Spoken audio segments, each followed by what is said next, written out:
play a game that's really, really popular here in Missoula. It's called the Math and Squat game. And you don't have to squat or jump. Okay, so the object of the game is Shanna is going to guess a number, 0 to 100. And there's going to be a math up here equation. You cannot look behind you because you will be cheating. All right. So you're going to face forward. She's going to guess a number. The audience is going to tell her an answer, but you're not going to talk. What you're going to do is you're going to squat if she needs to guess lower, and you're going to jump if she needs to guess higher. And when she guesses the answer, I want everyone to clap. Okay, does everyone understand the rules? All right, stand up.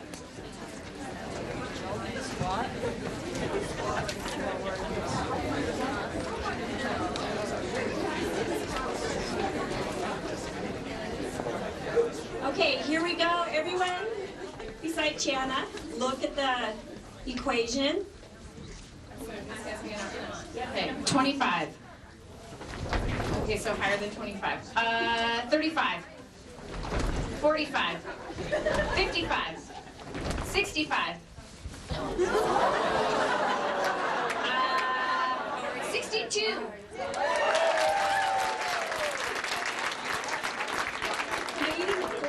Way to make them work for that. I like that. Okay, here's another one. 25. 45. 75. 88. 92. 100.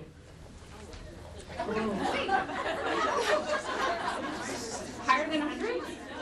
Oh, lower than, I'm watching her. She's got it right. Wait, okay, so lower than 100. 95.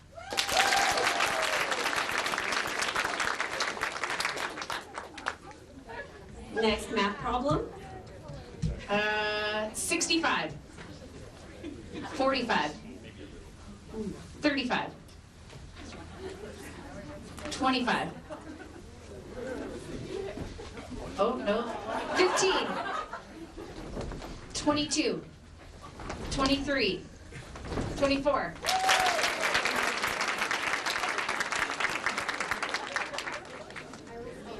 This is the final math problem. Here we go. 16. 8. 4. 3. 2. 1.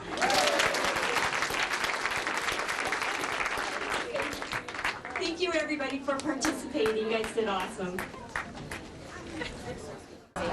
Good morning, everybody. Good morning, everybody.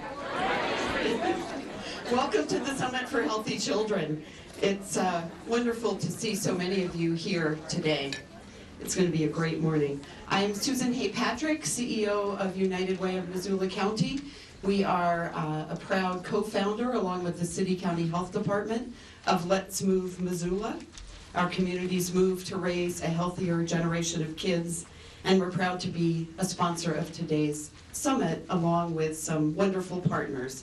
Certainly the University of Montana, Let's Move Missoula, Graduation Matters Missoula, the City County Health Department, Missoula County Public Schools, the Dennis and Phyllis Washington Foundation, Missoula Family YMCA, Runner's Edge, Missoula Parks and Rec, and Community Medical Center. So let's have a hand for our sponsors.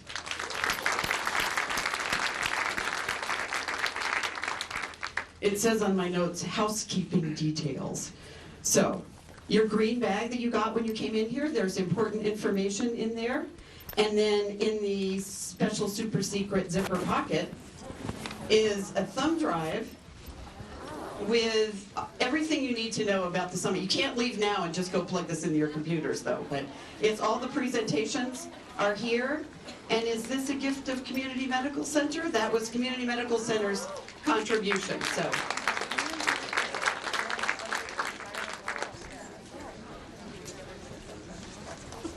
Many, many people worked hard to make this such a good day for all of us. Our planning team, which is our Let's Move Missoula working group, but especially Mary McCourt and Lisa Biskevich, who've done everything.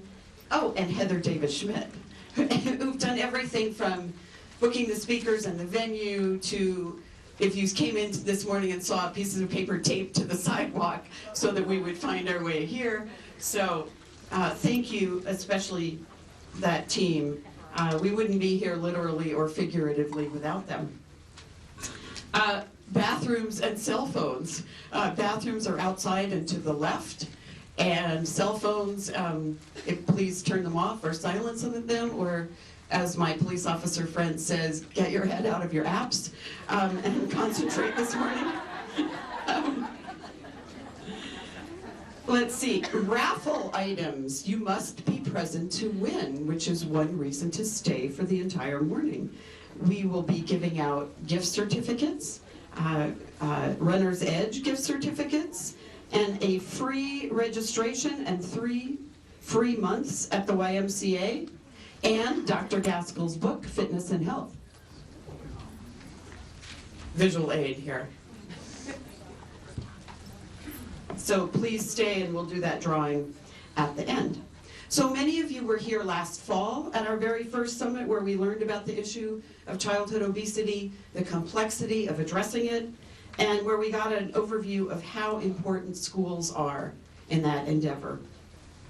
Since then, our Let's Move Missoula working group and the Graduation Matters Missoula Subcommittee on Student Wellness have been working hard to identify strategies to share with you, both in terms of activity and nutrition.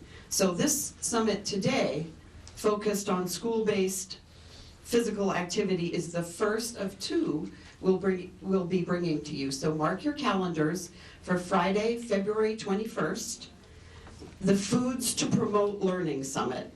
And that is going to focus on an important nutritional aspect of food in schools, the issue of competitive foods. Now, when I first heard that term, I had this image of like foods duking it out and, you know, I'm better, no, I'm better. But I've since learned, of course, that competitive foods are those in schools that are available in school that don't fit the USDA guidelines. So, again, we hope to see you back in February.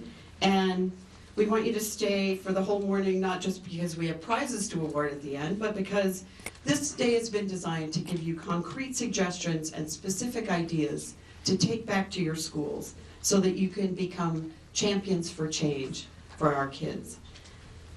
So don't miss a thing, because if you do, the kids will miss out. And you know that getting kids active helps kids get ahead. And we also know the troubling facts, that we're eating 1/3 more calories than we did 40 years ago.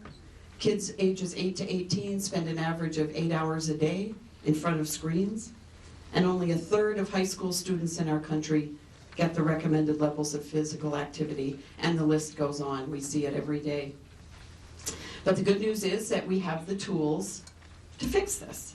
You'll hear about many of them today, including from our 2 outstanding keynoters, our own Dr. Steve Gaskell from the University of Montana and Dr. Darla Castelli from the University of Texas. We need to marshal the will to put these strategies to work in our schools, to change the narrative and to change kids' lives. And you also don't want to leave early, because in our very short closing session, I am going to give you the secret to implementing this in your schools. Special secret information. Maybe not as exciting as raffle prizes and a zip drive, but still. It is now my pleasure to introduce a true champion for our kids and a key partner with all of us in Let's Move Missoula, and that is Dr. Alex Apostle, Superintendent of Missoula County Public Schools. The person who, when we said we want to do this summit, was the first person to say, we'll host it, tell us whatever we could do to put this together. So, Dr. Apostle.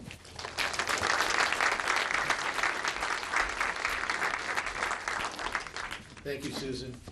You'll have to excuse me, I'm a little out of breath from that math exercise. Not really, not really. I'm out of shape, but not that bad. Good morning, everyone. Thank you for the opportunity to welcome all of you to a truly special moment for our community and schools.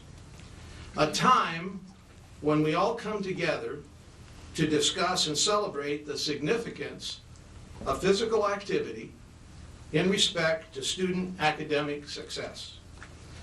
This morning, we have various schools and community agencies that will not only engage in conversation, but will also have the chance to listen and interact with our experts, Dr. Darla Castelli from the University of Texas in Austin, and Dr. Steve Gaskill from the University of Montana, who will not only expound on the importance of physical activity and student learning, but will also clearly demonstrate the scientific correlation between physical activity and its positive impact on academic achievement and the whole child.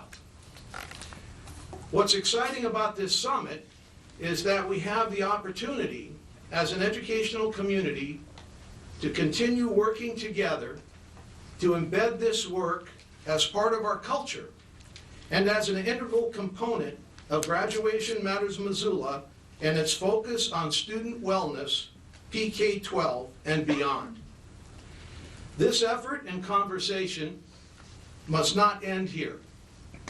We must strive to continue our collaboration and focus on our children's well-being.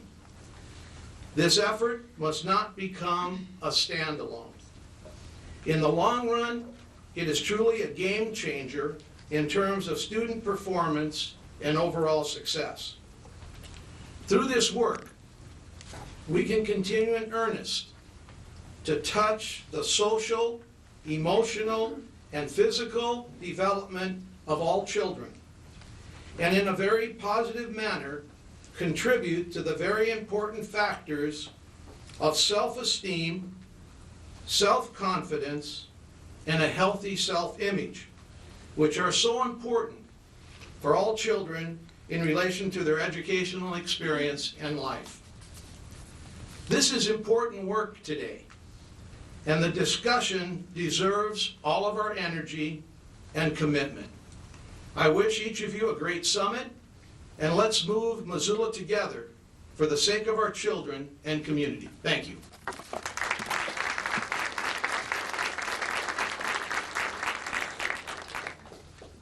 Thank you, Alex. It's my pleasure to introduce Dr. Stephen Gaskill. I told him this morning I was going to read his entire bio and every publication he's ever written, but you can see that I'm not really going to do that. Dr. Gaskill is a professor in the Department of Health and Human Performance here at the University of Montana. He has both his master's and his PhD in exercise physiology and a bachelor's in environmental biology. His area of specialization areas include youth physical activity and the relationship to cognitive function. And this is something, of course, that just trips right off the tongue. Assessment of submaximal aerobic fitness and its relationship to sustainable work capacity and chronic disease. When I asked him, what's the most important thing you want people to know? He said, just say that, I've been doing this stuff a long time. So he's a wonderful speaker and a great asset to our community, Dr. Stephen Gaskill.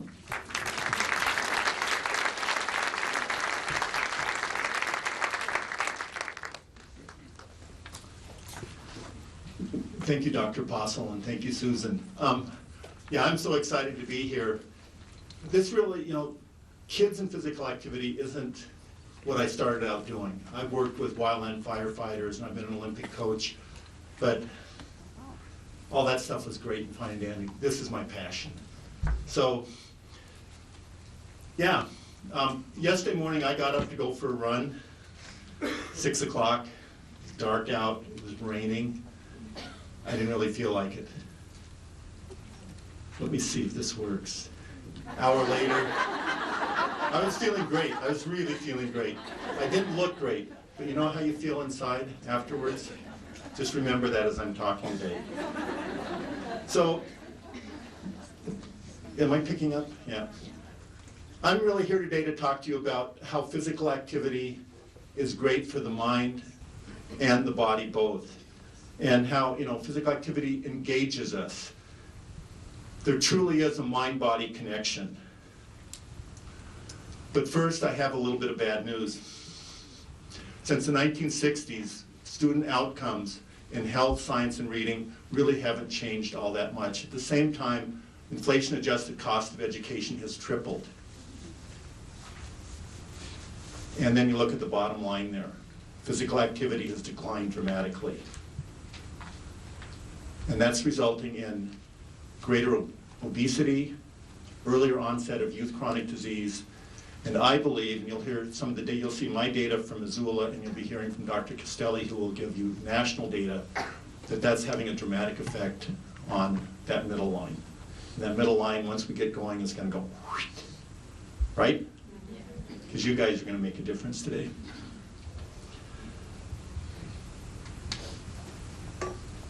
So even in Missoula, which we consider to be the center of the universe, I've been hearing that lately. Nobody ever leaves once we're here. We're the vortex.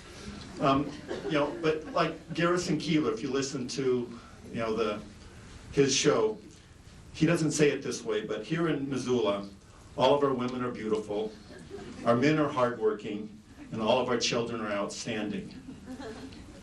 And that should be true, but we have a little dark cloud on the horizon. So up behind me is some of the data that's been collected from the Missoula Health Department, really thanks to Mary McCourt and others there. And we have, as you can see, more than a quarter of our children are overweight, and a number of those are obese. And we are no different from the national norms. We can do a lot better. And schools that have instigated regular public or physical activity are doing a lot better.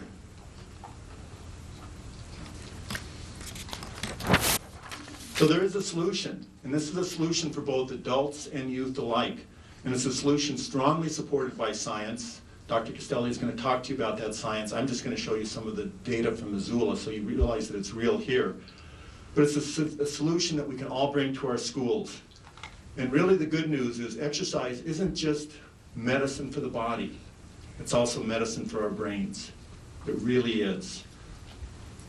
So the U.S. Centers for Disease Control recommends that every youth accumulate 60 minutes of physical activity, of moderate physical activity like a brisk walk, with some vigorous every day.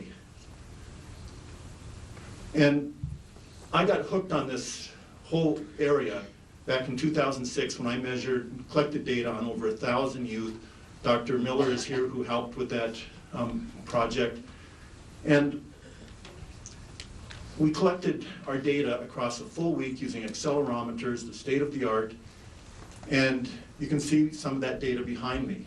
What we found out is with increasing age, there's a dramatic increase in sedentary behavior. And so by the time they're in high school, less than a quarter of our youth are meeting the guidelines for physical activity for health.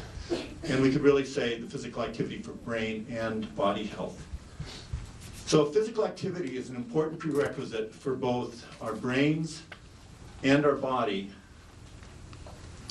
We have a problem. We really have a problem.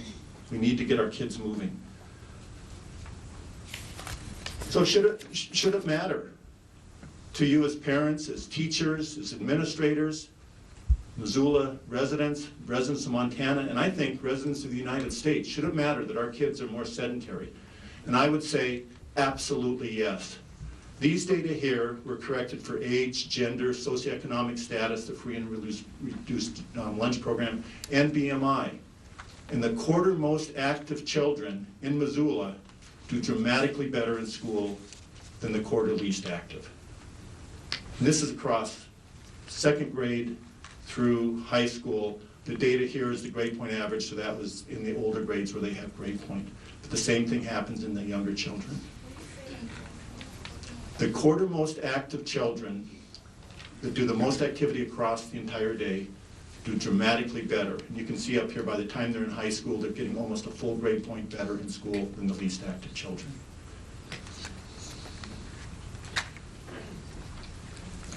So we know that, let me move my slides here a little bit, if it'll go. Oh, I'm sorry, that didn't move forward last time. Okay, so I'll move back to that so you can see that slide. I didn't realize that hadn't changed. This is the grade point average slide for the most active children versus the least active, the quarter most active versus the least active. There's a dramatic difference. So over the past 2 decades, there's been a tremendous amount learned about how the brain works, or the body and physical activity affects the brain. And what we do know is going to be presented by Dr. Castelli. It's been presented by many others. This is data from Dr. Hillman, who has worked with Dr. Castelli, who will be speaking next. But my summary simply would be, when you look at this, and this is kids taking a test after 20 minutes of activity versus not being active. When kids are active, their brains truly light up and they're ready to learn. Now, running doesn't make them smarter, but it prepares the brains to learn. So a recent CDC summary on this subject noted that adding physical activity to the day will not detract from school performance. Now that's, to me, that was kind of a very conservative view, and it's like when we used to say that smoking may not damage your health. What do we say now on cigarette packages? It may kill you. So being sedentary may kill our kids, but that's the future saying. Another analysis said that you can take away a full hour from the school day, from academic, and even with less time in the classrooms, the worst outcomes are no decrement in improved learning, and in most outcomes, improved learning outcomes. Better grade point, better test scores, better behavior in the classroom.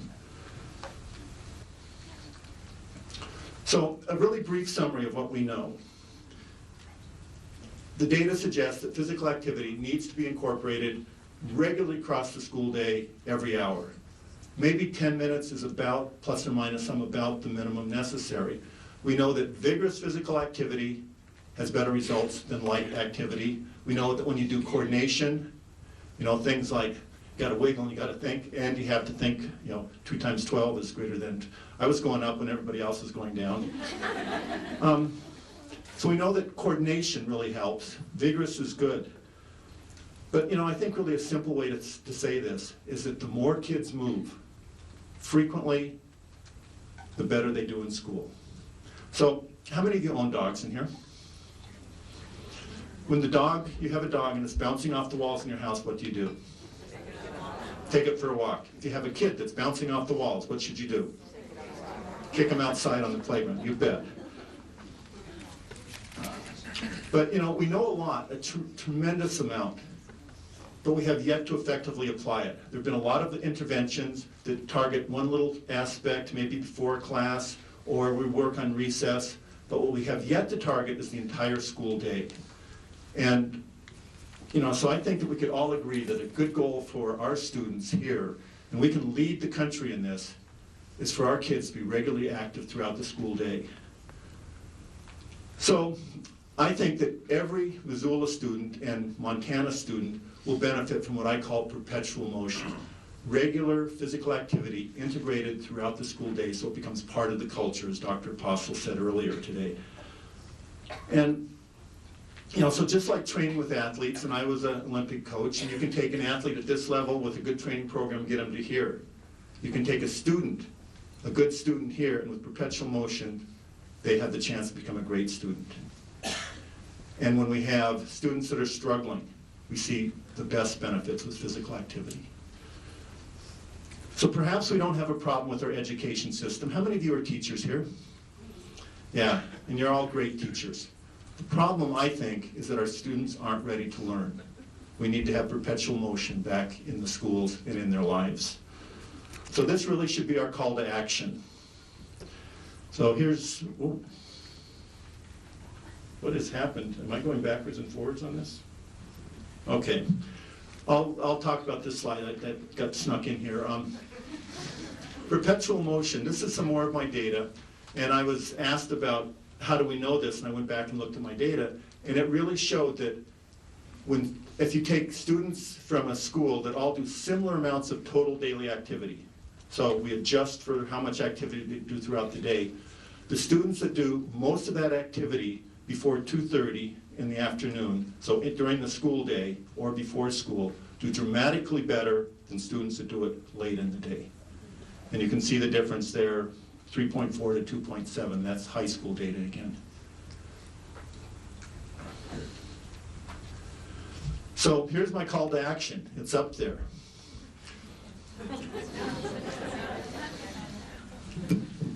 I can't stand there. I have to walk around. So if you're a teacher or an administrator or a parent or a superintendent or one of our regional directors, I know exactly what you're thinking. Just what we need, another initiative. Here's this guy, and here's going to be Carla coming up shortly and saying, you have to do more. I've been in that same position. I teach at the university, and we're always being said, you have to do more. But what I really want to say to you is that the simple gift of adding a little bit of physical activity regularly throughout the school day, especially when the kids aren't paying attention, they're bouncing off the walls, will make your job as a teacher easier. The kids will behave better. More moving and less sitting is truly equals better behavior and better learning.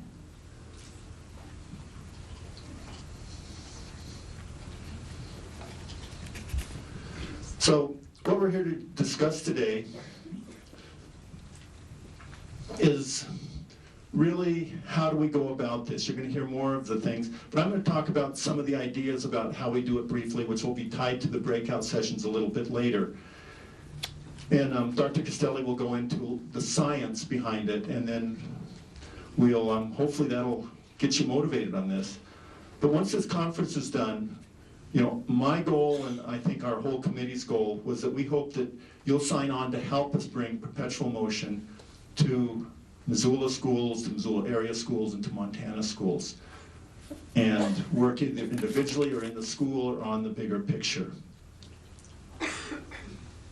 So how do we get started?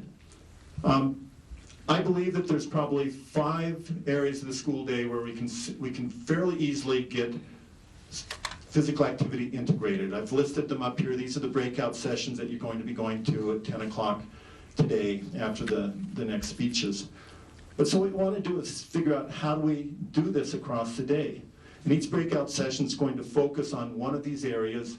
We're asking for your input. You're going to be given some ideas, but we really want you to think about how can we think outside the box to get kids moving in all of these different areas.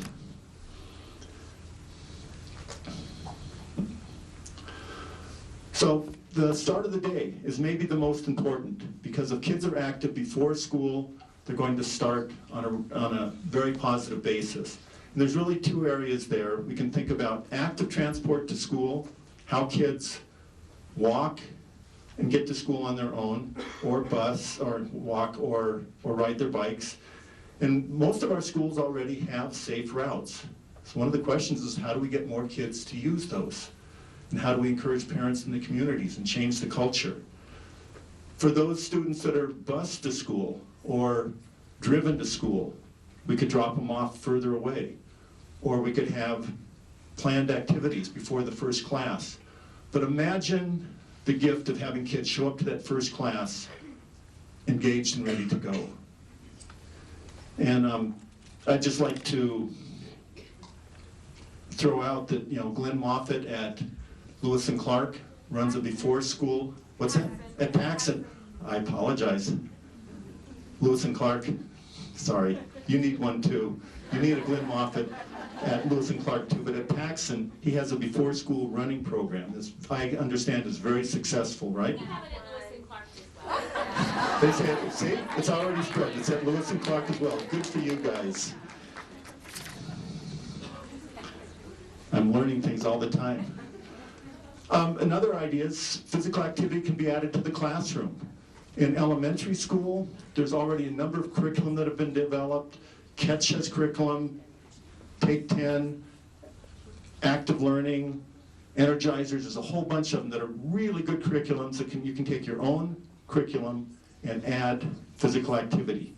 Or you can just make it up as you go, which is really fun too. In higher grade levels, well, I should mention at Clinton, they've purchased the Take 10 manuals, and I believe that they're starting to implement that this year. So I'd give a hand to Clinton too. In the higher levels, you could take the example of City Park High School in Saskatoon. which City Park is a school for students with learning disabilities, and they put treadmills and bikes in the classroom, and within 3 months, the students had progressed to full grade level, but not only in math, in reading and writing. So it made a dramatic difference. Teachers at the Health Science Academy at Big Sky High School are testing a project right now where they take health enhancement and they're doing the health first, followed by physical activity, and then we're looking to see if the kids that do the physical activity, how they do in the classes right after that, compared to students that didn't do physical activity. And Casey Sheehy is here, who's heading that project for us from the university. Technology. Technology. How many of you have noticed recess isn't what it used to be? So my third suggestion would be that we need to find a way to make recess a place where kids are moving and no kid is left sitting on the bench. Through the YMCA, we have student volunteers from my classes and other classes at the university that are volunteering at Russell Elementary School to run active recess. And very few kids are left sitting there. And I've heard from some of the teachers that generally the kids are better behaved and they're doing better in their classrooms after that.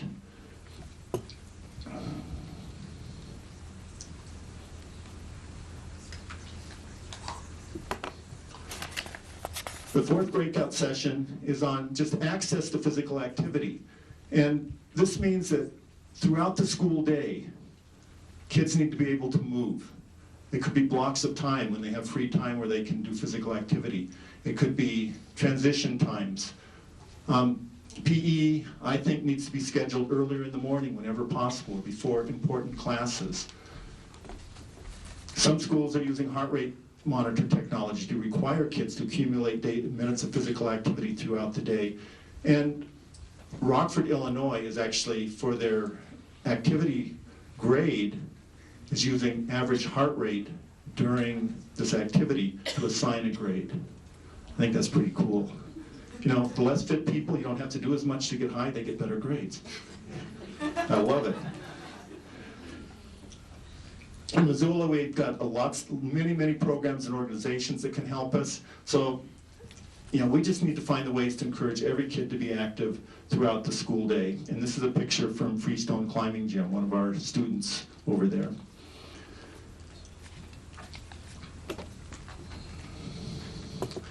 And the last breakout session is going to be after school. And I just believe that every student needs to be encouraged and have the access to and right to be physically active after sitting nearly the entire day at school. Now we're going to change that because they're going to be active throughout the day, but they need to start the afternoon period with activity so that they sleep better, so that their brains are prepared to do homework, and for their health. And I just have to recall a story of my nephew Josh, and his parents are both high school teachers. They should know better. And his mom and Josh were having an argument, and Josh, mom wanted Josh to go do homework first, play second, right? Josh goes, "Mom, you don't understand. I have to play."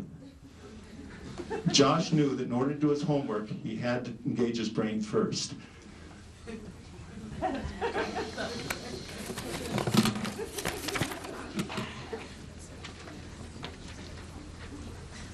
So if you just close your eyes for just a moment, and I want you to just visualize with me, and I'd like you to visualize your classroom or your children. Visualize Missoula kids. And imagine those children all at a healthy weight and full of energy. Imagine them engaged in the classroom, hungry for learning, well-behaved. That's the gift of physical activity. And continue to visualize and look inward now. And I want you to think about when physical activity has made you feel good, when movement has improved your mood, when being active or exercising has improved your performance. Just think about that, and think about the gift that you can give to others by leading by example, and the gift you can give to yourself by being a better teacher, administrator, person, by putting physical activity not only into the lives of kids, but into yourself. You can open your eyes, and at some gut level, we all know that physical activity is good for us. How many of you know that? Yes. Now we just have to do it, right? Most teachers understand that movement helps students learn, because physical activity truly is a gift for the body, for the mind, and for the future of our kids. But like all change, it's going to take you guys to be leaders, and it's going to take resources from the university, from the community, from the schools to make this change. So I challenge each of you, as you finish this conference today, to not just walk away, but to make a change and have an impact on kids at your community, in Missoula, surrounding communities, Montana, at your school, or work with them one-on-one to bring physical activity and perpetual motion to a school near you. Thank you.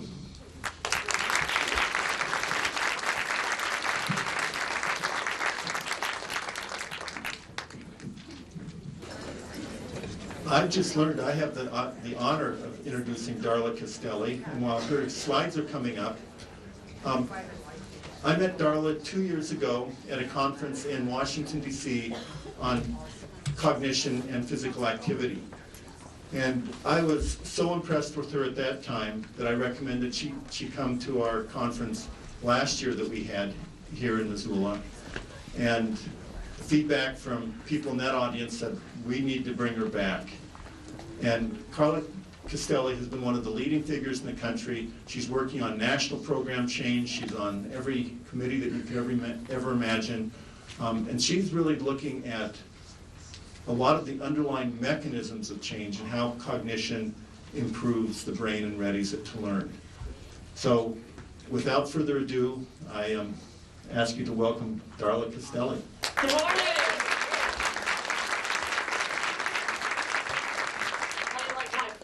The dramatic. Okay, I was hiding in the hallway, I was pacing back and forth, and now I'm ready to go. Thank you for the invitation to come back. I am thrilled. The only reason why I came back is because you have momentum. You're acting on information, you're utilizing it in a really positive way, and you're making a difference in the lives of young people. Those are the only places that I come back and do encores for. So congratulate yourself. Is the microphone okay? All the way in the back? Super. All right. Thank you so much for the invitation, Mary, and then Stephen, certainly, in our collaborations over the last couple of years. Mary, I'm sad to hear that our collaborations may be coming to an end here. On behalf of all the people's lives that you have touched, we thank you for your work. So let's give her a round of applause.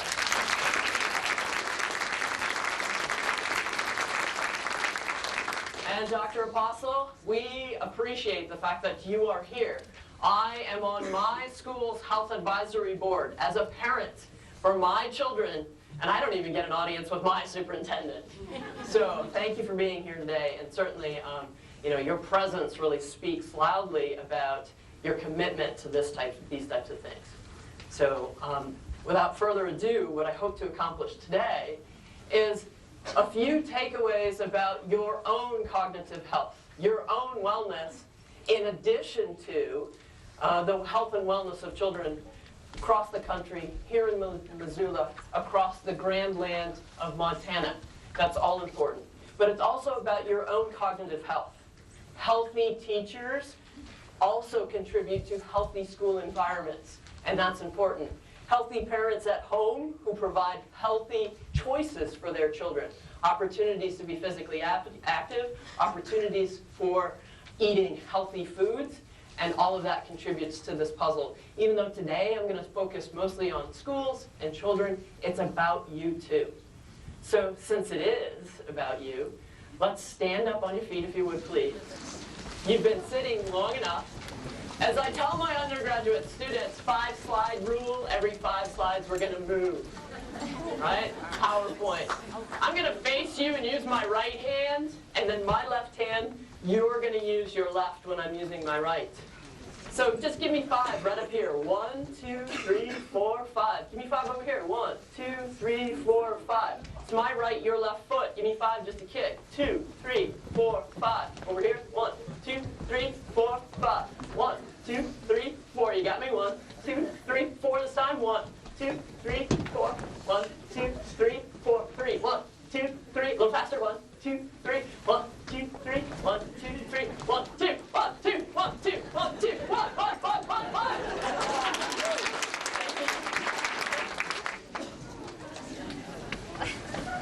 I always have to pick the right shoes when I present to do that one. So yes, we're going to hear about evidence, but more recently, in addition to gathering this evidence, which, by the way, you already knew many of the outcomes, you know this is the right thing to do for your children. So the one thing that we've now begun to investigate is how best to make this happen. So first part of the presentation is about the evidence. Second part is about evidence that we're gathering about how to make this work, how to prepare teachers to carry this out in schools, how to prepare administrators to speak about this. So there's this thing called cognition and brain health. Cognition is really the function. Brain is really the structure. We made reference to smoking already this morning. Well, the brain is very similar to that. You know, if you smoke, then you see the black lung. There's that fear factor that this is what happens to your lung. Well, an Alzheimer's brain actually shrivels away. And those portions that are not utilized actually shrink and subside. So there are physiological changes. Cognitive health is efficiency, is using that brain matter in a way that allows you to solve problems. Okay? You recruit neurologically the region of the brain that will be best to solve that problem. Brain health is more about the structure. You know, it's disease-free, so to speak.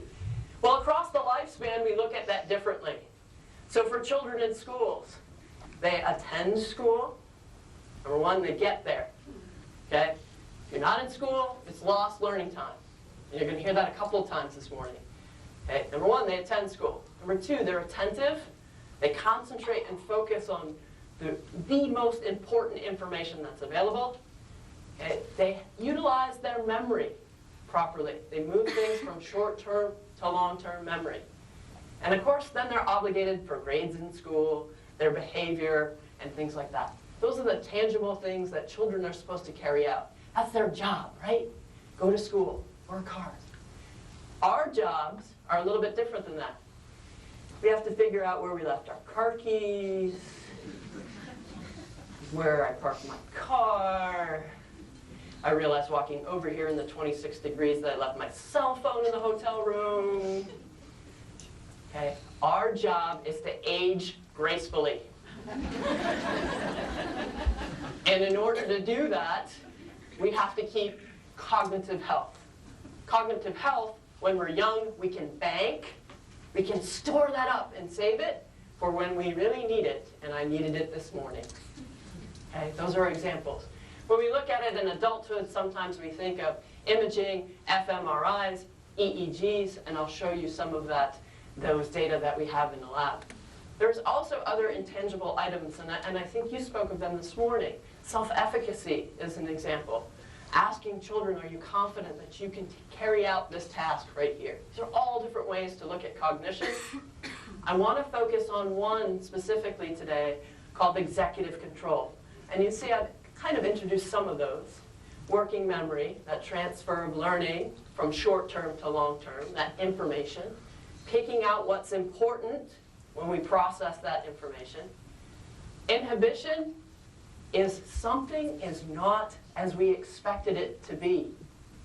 Well, now what do we do? And I'm going to explain that one again. We'll actually play red light, green light on that one.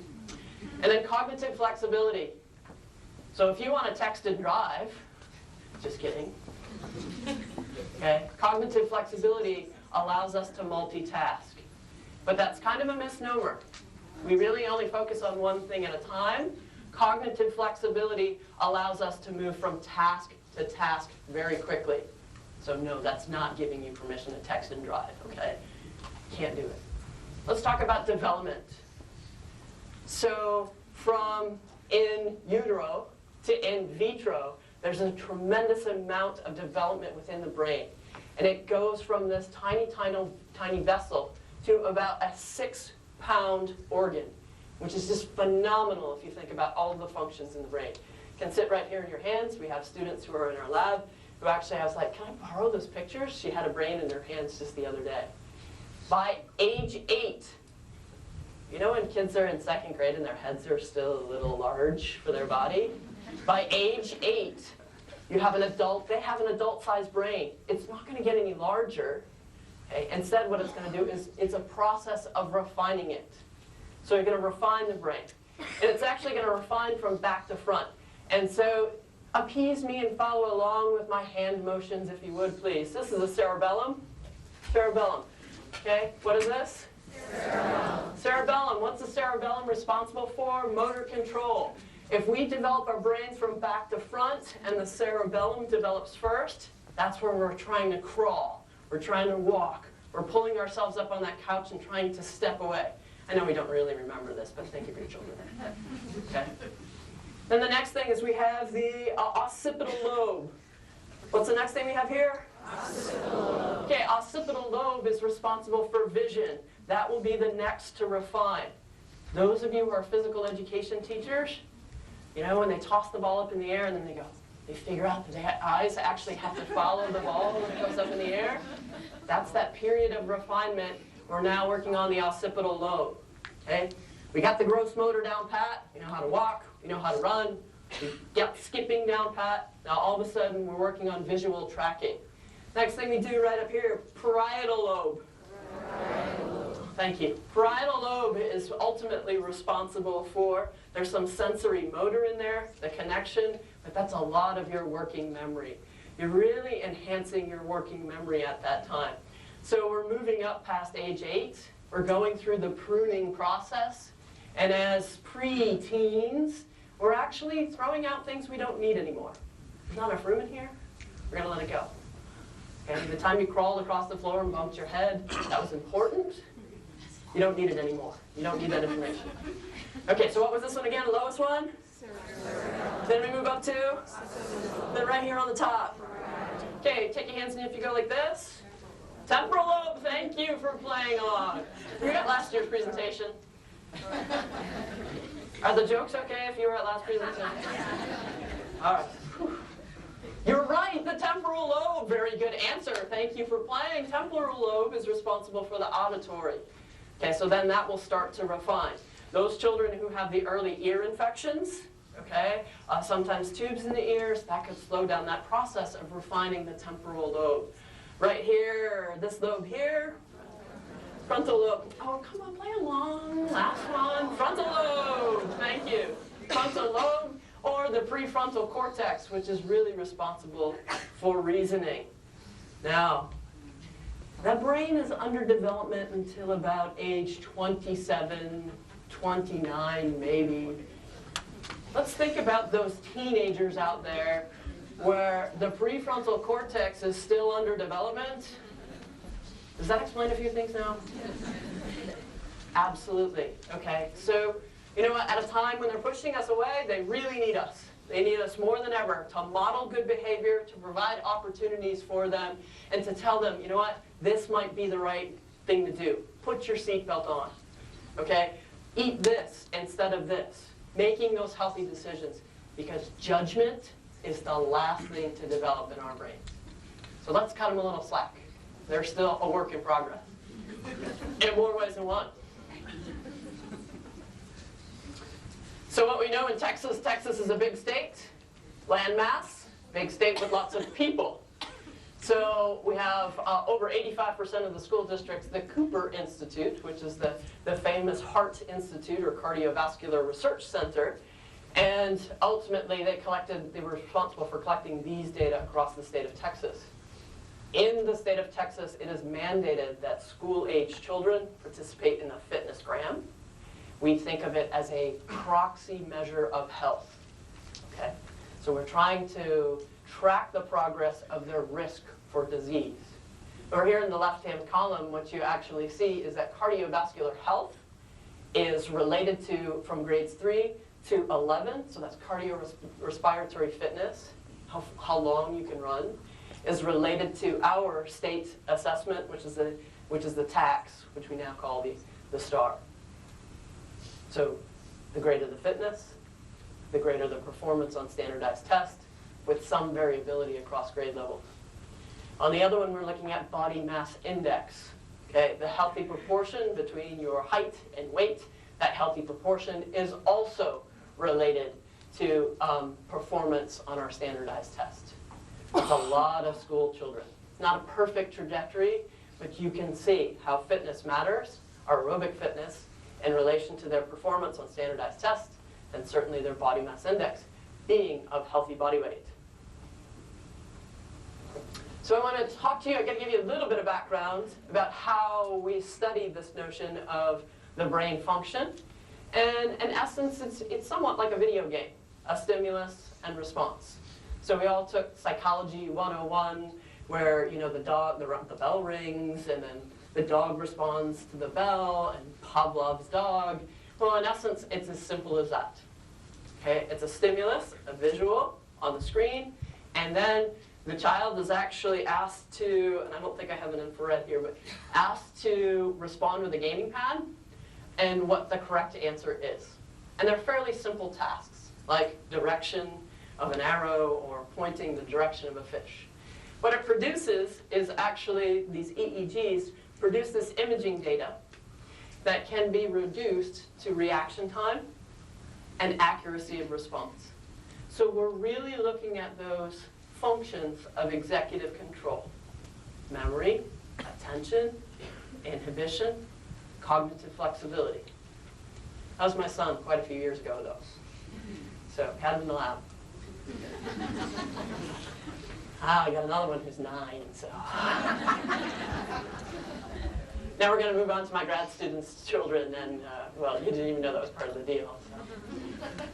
So here are some of the tasks that we ask them to do. Again, they're fairly simple tasks, and that is it a cat or a dog?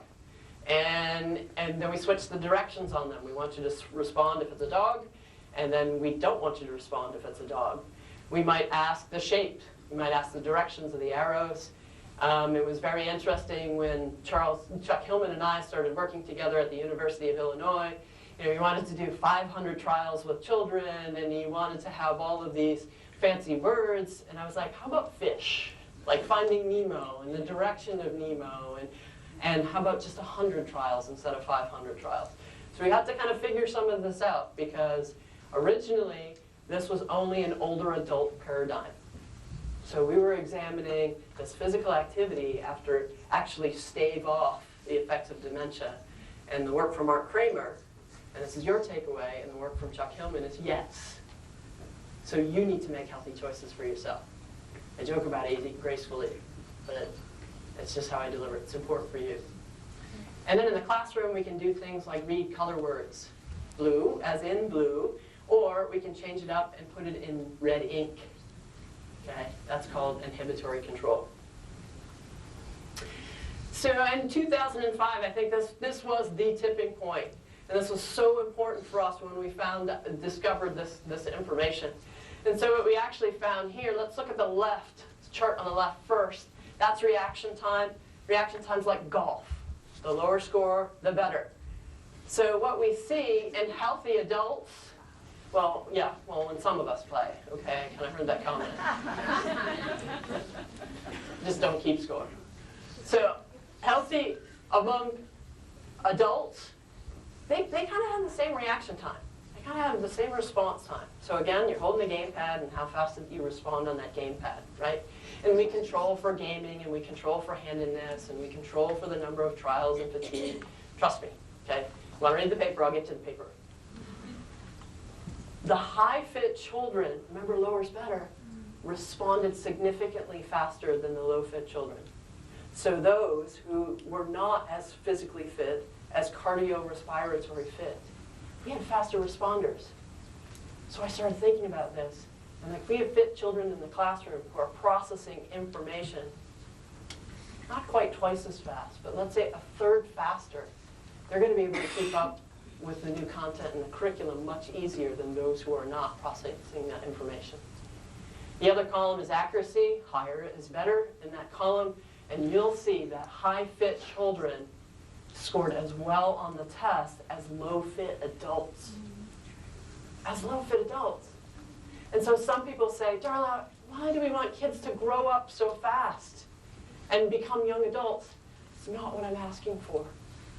Okay? When you have a 25-pound bag and we call that the curriculum, and then we shove 50 pounds in there because now we need bullying education and character education and time for all of this, we have to make sure that what we're doing, we maximize that efficiency as much as possible. And if we can increase that processing time, think about what we can accomplish with the depth and breadth of our curriculum. Make sense? Yeah. Okay, glad you're with me. So I have lots of questions, okay? And within this curiosity, I tried to find ways in the lab that we can address these questions, and then what does it mean for kids at recess, and before school programs, and after school physical activity programs. So a lot of times what we do is design a protocol where they will walk or run on the treadmill, and then go and do those cognitive tasks that I demonstrated to you, okay?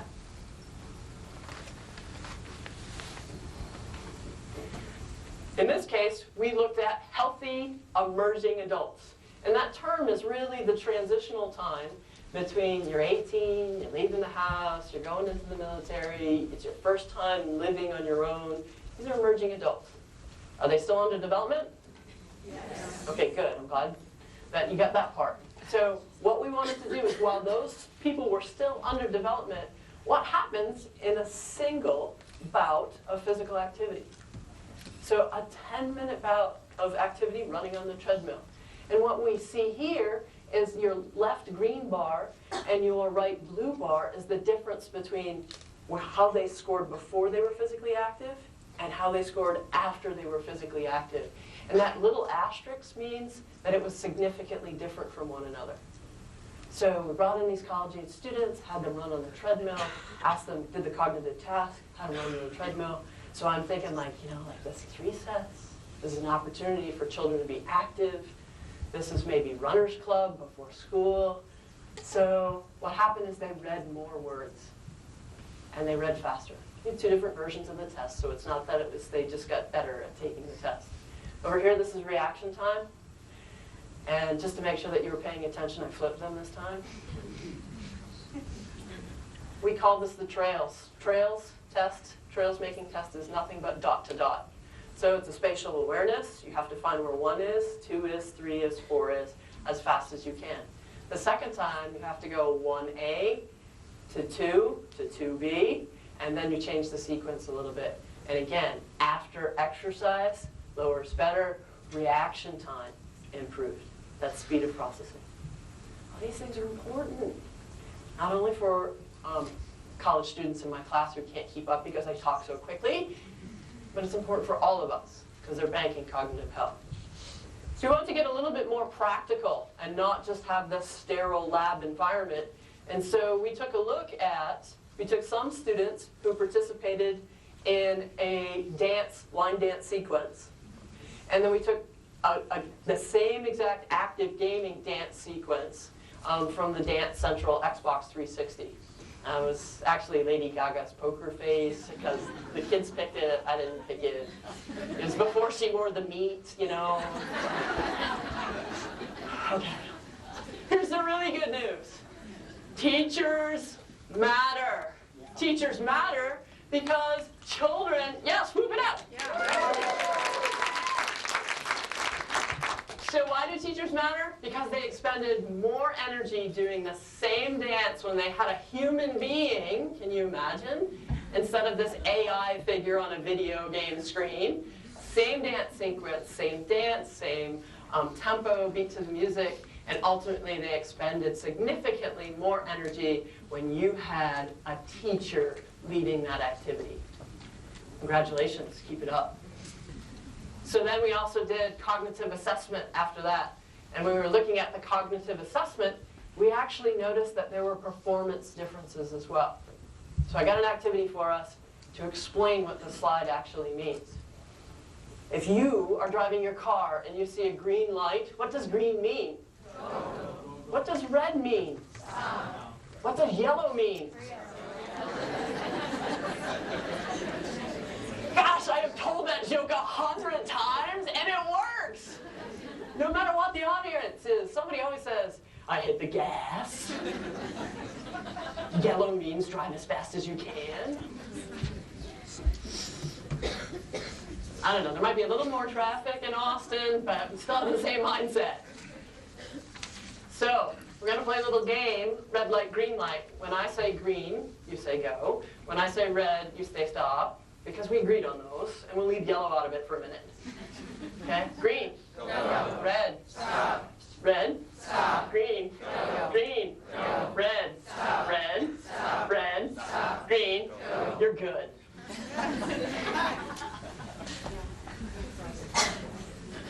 I love the power of the microphone. It can get you to do anything. We're going to change the rules on you.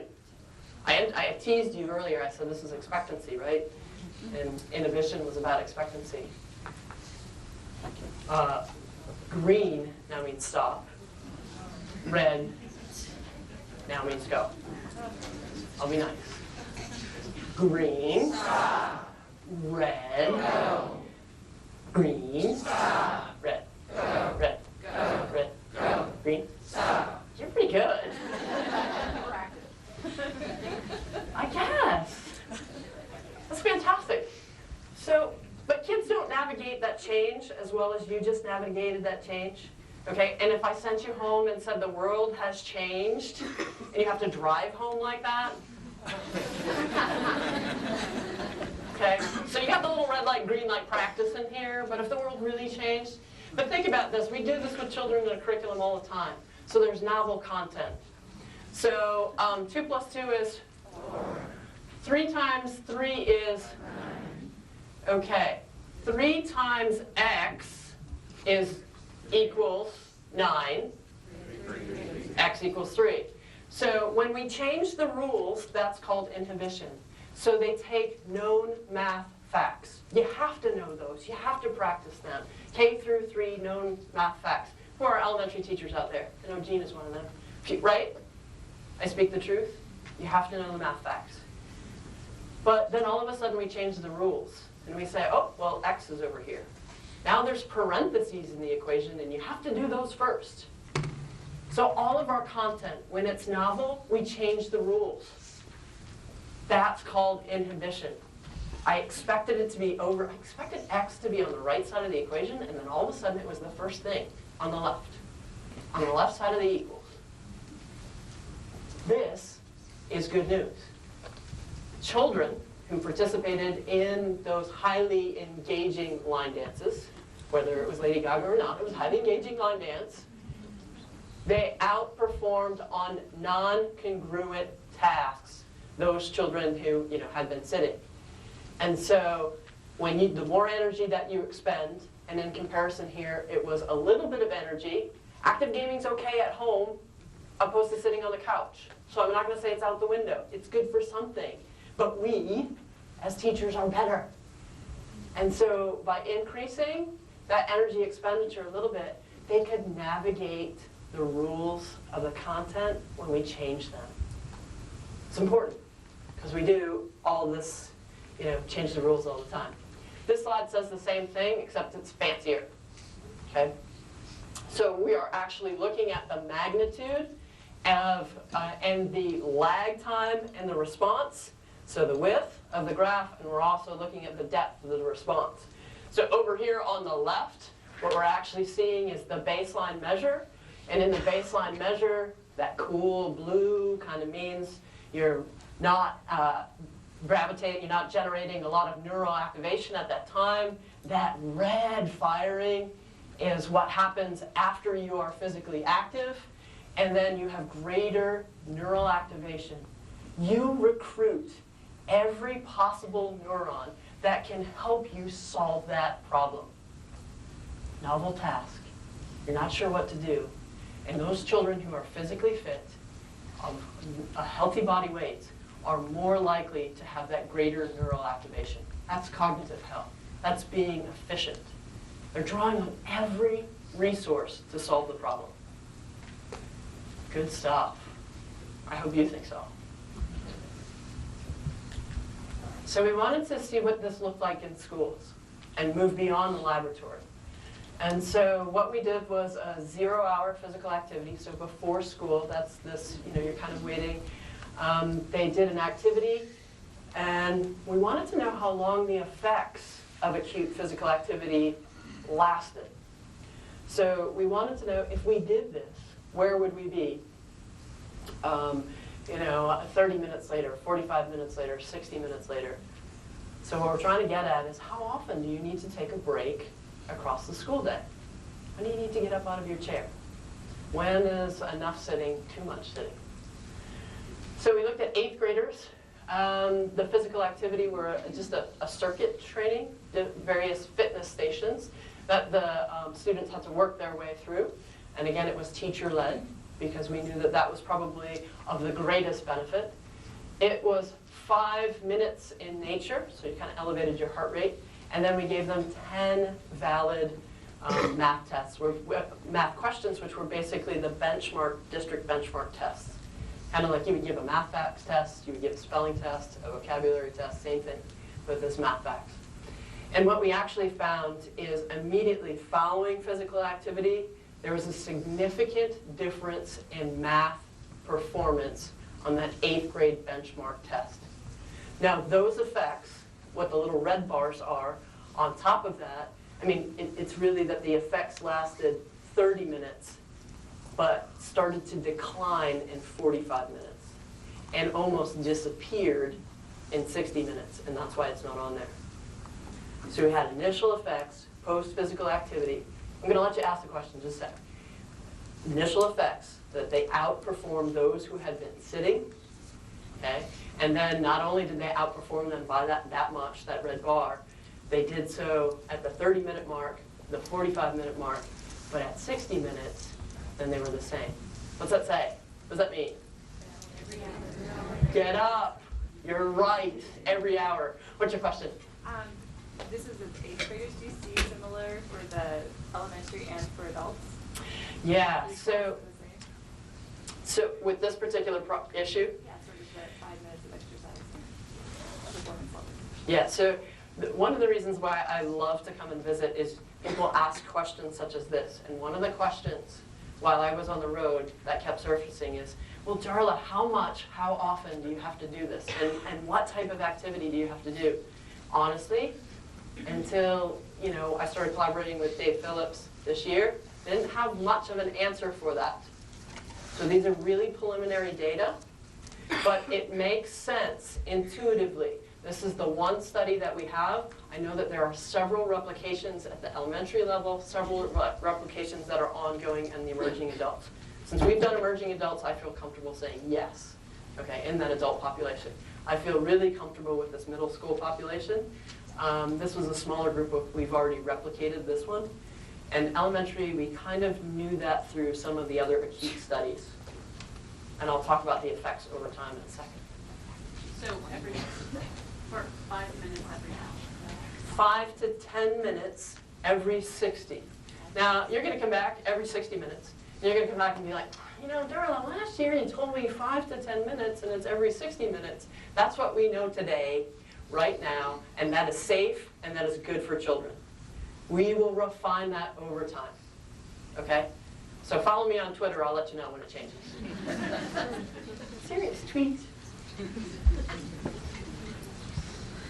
Okay, so all of that was about acute. One single bout of physical activity matters. You can get started one step at a time. Any other questions about acute while we're talking about it if we want to? You can open it up. Hearing none, moving on. So what happens if we do this all the time? What happens if we actually took activity breaks in the morning, in the afternoon, and as Steve actually suggested, we start to add minutes in our daily schedule, physical activity minutes in our daily schedule. We look up, and at the end of the week, we actually have 5 hours of bell-to-bell in-school time where we're moving. If we actually did that, what might happen?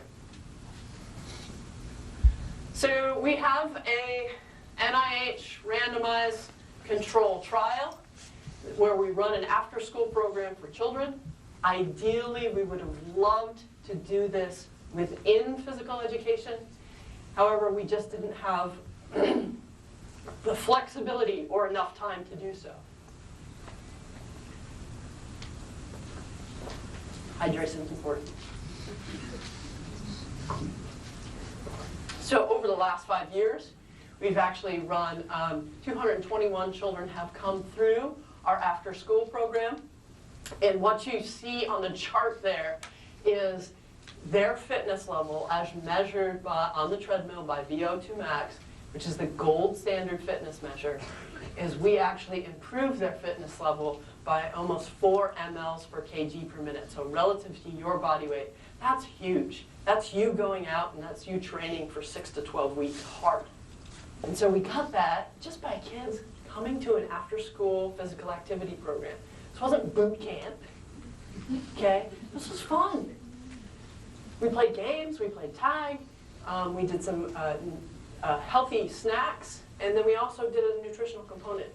Those children who went home after school and basically were not involved in the after-school program, their fitness actually declined. They declined. So that was really unfortunate. And what we're talking about is 70 minutes after school, and then they were picked up by their parents.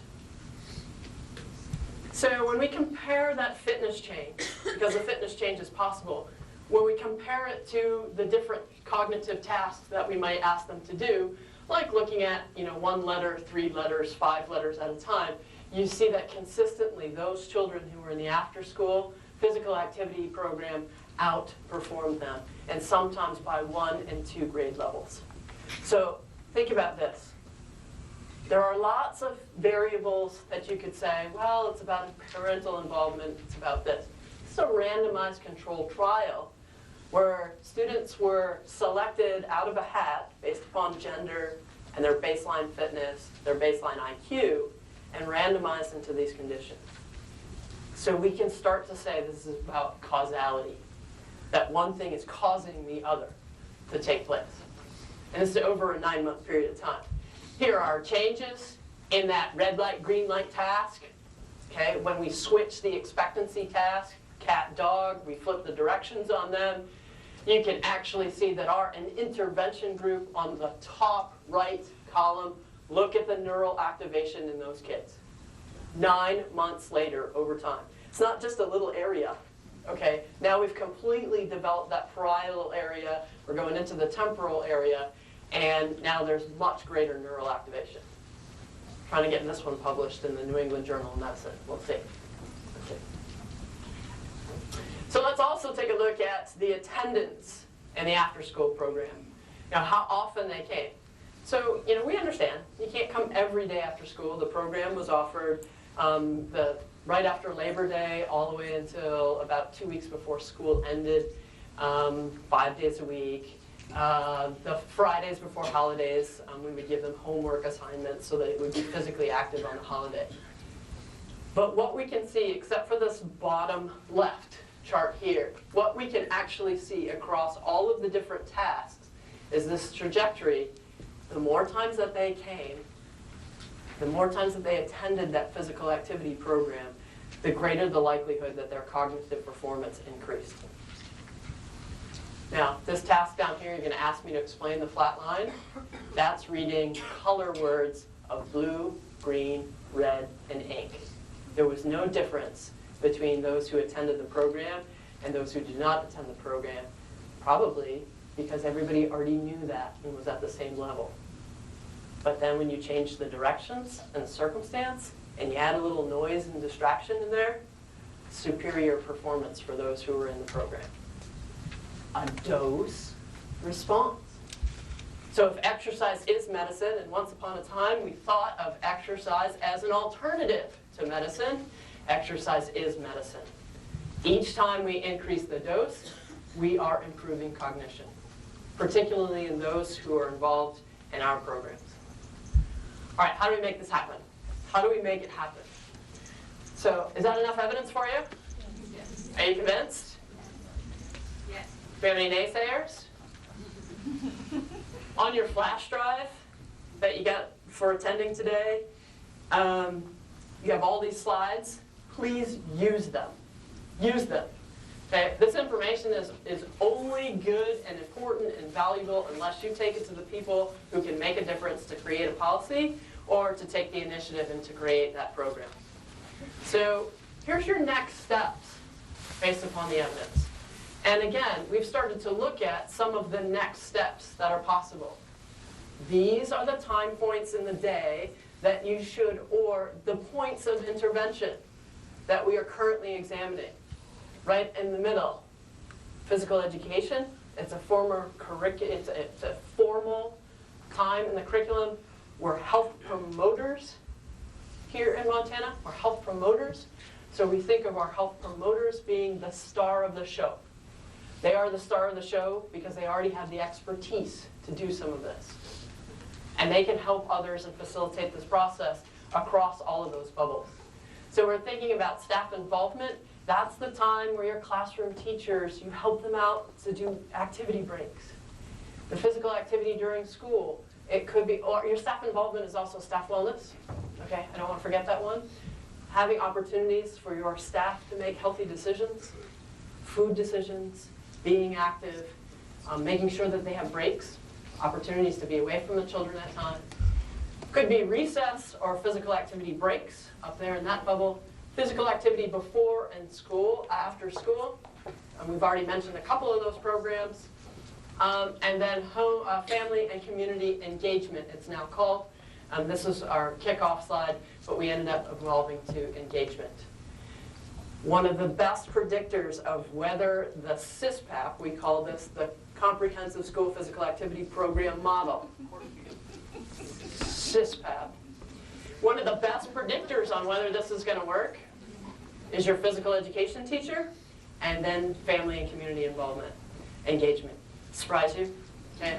Parents get on board, and you have a family fitness night. You have a wellness fair.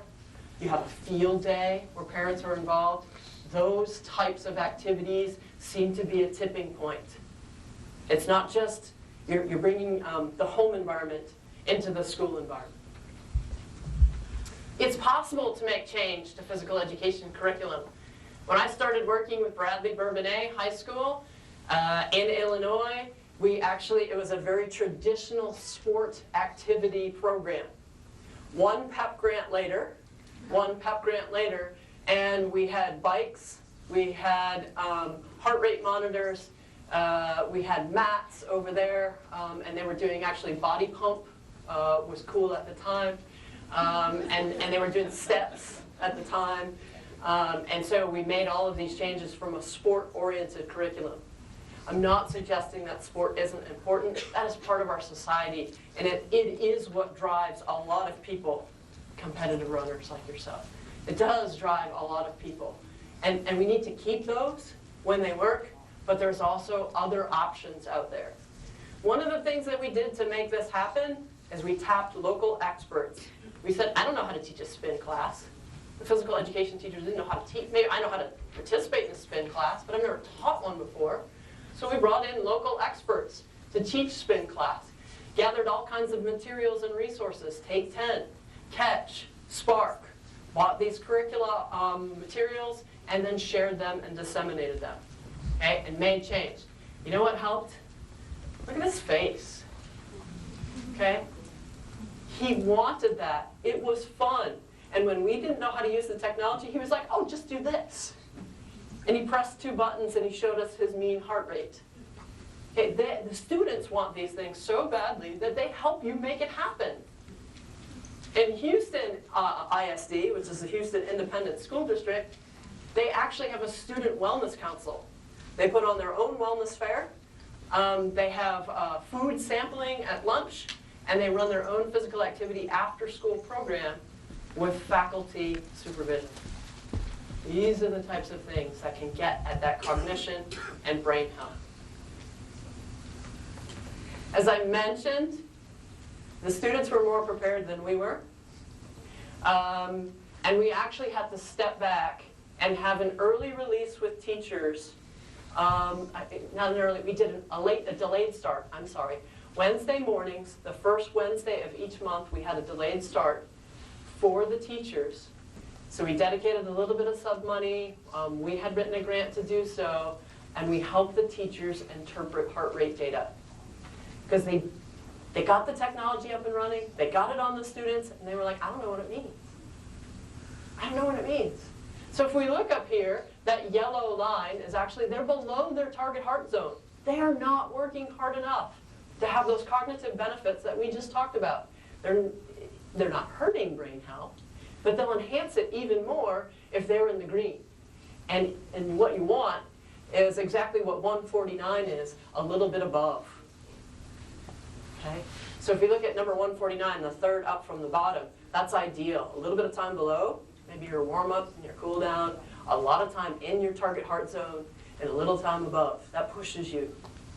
So we have to talk about the teachers. So we gave them case studies. Teaching pickleball, during pickleball, if you don't know, it's a little racket game over a net. Does that really elevate the heart rate? Is it a way that we can keep sport in the curriculum? And what were the cardiorespiratory responses? But we have to learn that.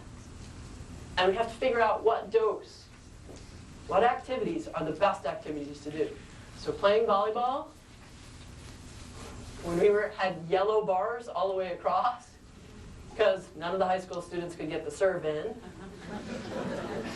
So it's serve, yeah, oh, I get it. And then they walk and they get the ball. Then teachers were really creative. They were like, well, we'll do jumping jacks. So I'm like, okay, I'm with you. I'm going to go with this. I'm going to watch this. I'm observing the class. And then everyone's doing jumping jacks. Then everyone was doing laps. And then every time the team scored, they had to all do a group high five and then come back together. I'm like, well, that worked. But why are we playing volleyball to begin with? Why don't we have a volleyball day or a recreational day and then a fitness day the next day? Okay? Let's elevate our heart rate on Tuesday and play volleyball on Monday. Or, let's minimize the amount of standing around in those activities. But we have to try it. We have to try to figure it out. So some of the things that we anticipated would be really important in these types of school initiatives in improving physical activity is we thought, males are a little bit more active than females. We thought, physical activity, according to the literature, declines with age, so our high school students would be less active than our elementary students. We thought there would be ethnic differences. We also thought SES would be a factor, like how much physical activity you have in the home environment, and their current level of fitness. And what we were really shooting for is how can we get them to make the decision to be active on their own time? Not just with us, that's good, but physical activity homework, okay, on the weekend, making leisure time choices where you move. Well, guess what the biggest predictors were? Previous physical activity. They had fun and they enjoyed it in school. They had an opportunity to do it in school. They made the choice to go home and also participate in that physical activity. It wasn't like, oh, I got my 60 today while I was in physical education, and I can go home and lie on the couch. I mean, that didn't happen. They were like, I want more of this. They were hungry. Now, sometimes we had to call it extreme games, because that's what was cool now. The X Games, extreme activities. We had to use their language. Another predictor was their attitudes and intention, and then we set a screen time rule, okay? And we actually created 2 rules. Screen time was if you're going to watch TV, you're going to commercial size. Anyone know what commercial size is? During a 30-second commercial, you are actually doing some sort of exercise during that 30-second commercial as a family.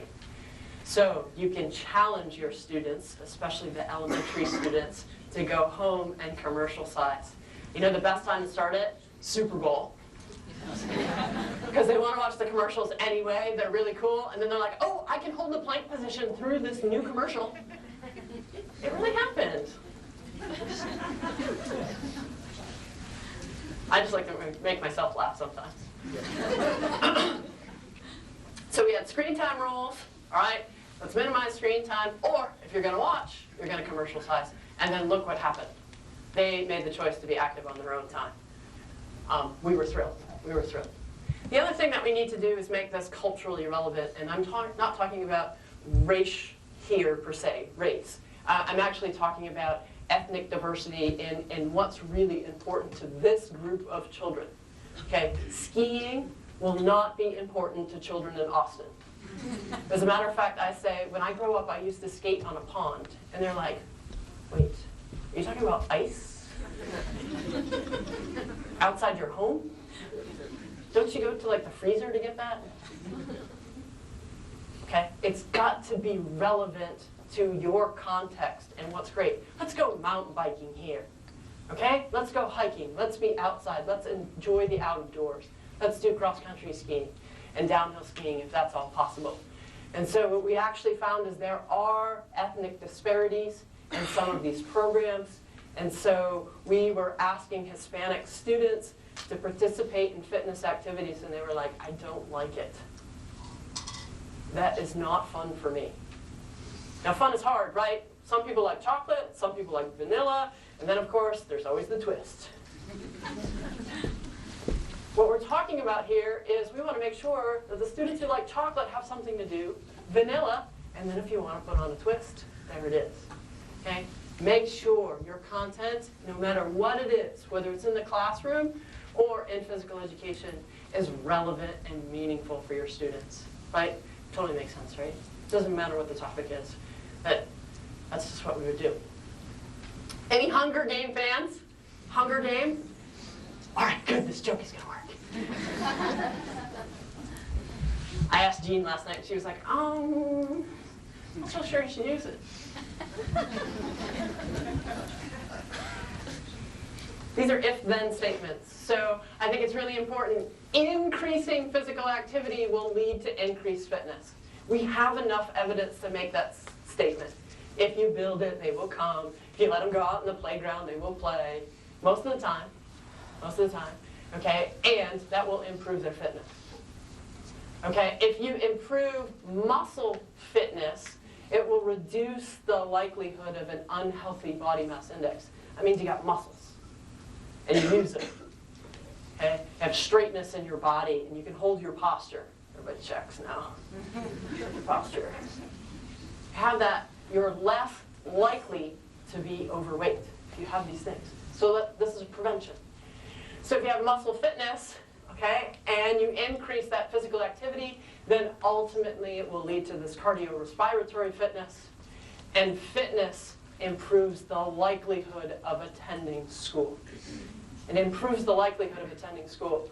Do we have school funding formulas that are affiliated with teacher attendance, student attendance? We do in Texas.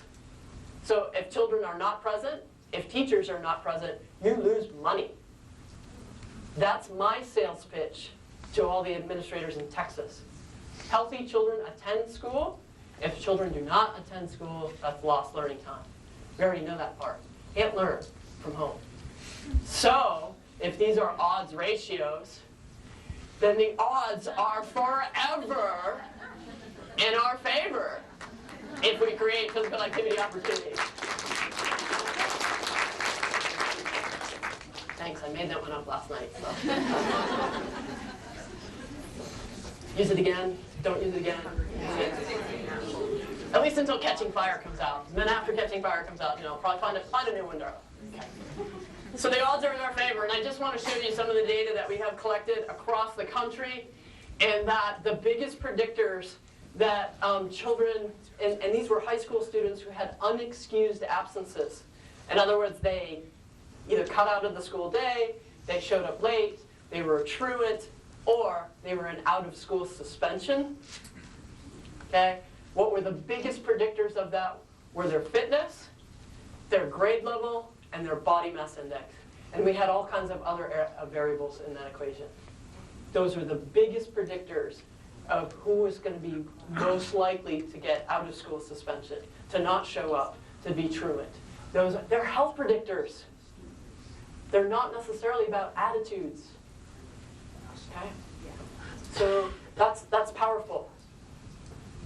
There are a few ways, a few things that you can do in your own instruction or try to help others do in their instruction. So think about differentiating your learning by topic or content. Right? There's going to be content where you're going to be able to move. Our first opening activities. There's going to be other activities, times where you can just do this kind of hand motion. There are times when your students can be working at easels or moving around the room in small groups. There are times when you still have to sit and do seat work. You have to. You have to read the book. You can't just sleep on the book.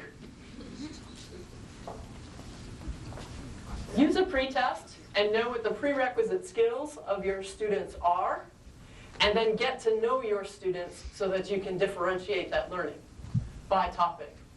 Okay? Think about their best process to learn. Is it flashcards and is it constant testing? Or is it we have a project? Okay, and in our project, we have to stay in the target heart zone and graph the slope of our line while we remain in that target heart zone. Wow, that's kind of cool. Okay, so we got math in there, we have teamwork, we have health, and we are actually physically doing that, going out and collecting data. We have the scientific method. That's all in there. Differentiate that learning. Some students are going to have the readiness to do that, while others are not.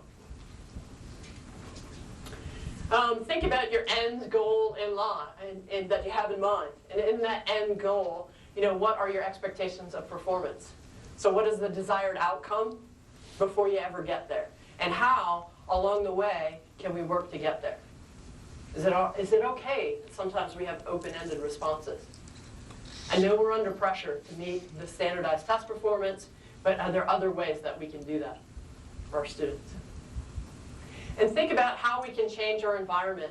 And like I mentioned this before, and I said some people love sport and competition, and that will drive them, and that will increase the heart rate, increase the likelihood of their cognitive performance. For others, they're like, that's not what makes me tick.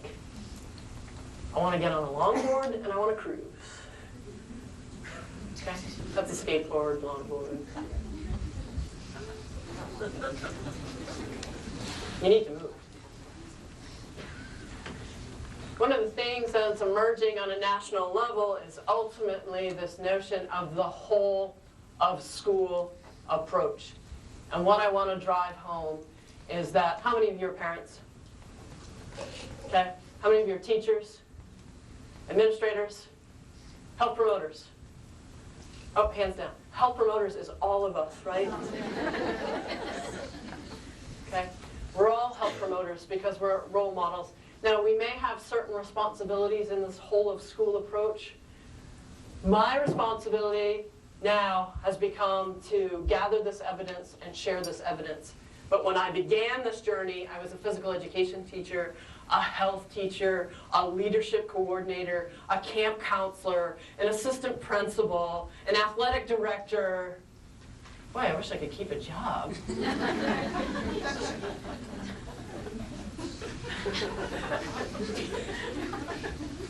It's everyone's responsibility. We are all health promoters. You have to find your little niche. And then my challenge to you is, what's it going to be today in your brainstorming? What's it going to be on Monday morning that you're going to do really well? But the tough thing is, 6 months from now, how are you going to carry this initiative forward? And what's your role in the whole of school approach going to be? Because there are cognitive and physical benefits for our children. So think that way. Okay, in your packet, it's the last slide here. Okay, so in your packet, you have a one-page fact sheet. The one-page fact sheet, I'm sorry, it's not in your packet, it's on the flash drive. It's on the flash drive so that you can manipulate it, okay? This one-page fact sheet, if you have Adobe Acrobat, you can insert your school's logo. You can change the text. If you have local data, and you want to utilize that local data about fitness tests and then your academic performance. But there's one that targets administrators and one that targets classroom teachers. Because sometimes we have an ideal model in a classroom teacher, and then sometimes we have a classroom teacher who might need to be convinced a little bit. Okay? Use that. Use it as you need it. It's a one-page fact sheet. Take it away. If they're not convinced, then give it to them. Then you can put my little Twitter on the bottom there and say, tweet Darla. Be prepared to speak to anyone at any time. You never know. You're out for a jog, and then all of a sudden you run into somebody, and you're like, really? That's what you do? Well, I run an after-school program. Would you come in and be willing to help with that particular program? You know, I was looking for some extra heart rate monitors or pedometers. This is a collaborative approach, but you have to figure out what you need and what to ask for and when, okay? And practice this.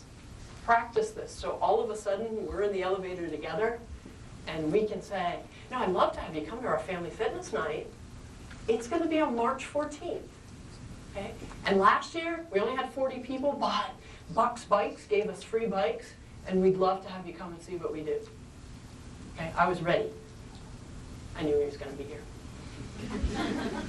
Be a wellness team member and make sure that this whole notion of a district wellness plan is not a document in the filing cabinet. It's organic, it's dynamic. It needs to grow and change as your community accesses new resources, as people come and go. We can't have one champion who leaves no breadcrumbs behind. Because that champion goes, and then all of a sudden there goes the running program. And there goes the incentive. Okay? Have a working document, a team of people, and make sure that multiple people can carry out those tasks. Don't be afraid to ask the parents to help. Parents in our community are just phenomenal, and there it is. As the PTA or PTO, what can you give? This is what we need. Hey, this is interesting. 20 seconds. So our school this year, school district, just went from selling, we did candy bars, we worked on that, and we went to wrapping paper, and then we worked on wrapping paper, and then we did physical activity as our fundraiser. We did pretty well. And so this year, they said, you know what? We would just like everyone to make a $10 donation. Honestly, if you can afford that, or could you volunteer your time at these events, which are fundraising events? We made 3 times as much money by being upfront with what we needed in our shack. We need this $20,000. If every family gave $10, we would be there. If you can't, can you just give us a little time one day and help us out with that? And it was interesting. We were hiding it as candy bars. We were hiding it as gift wrap. Well, you know, you really need this gift wrap paper. I really did. And then you need to have ideal examples. And I call this phone a friend.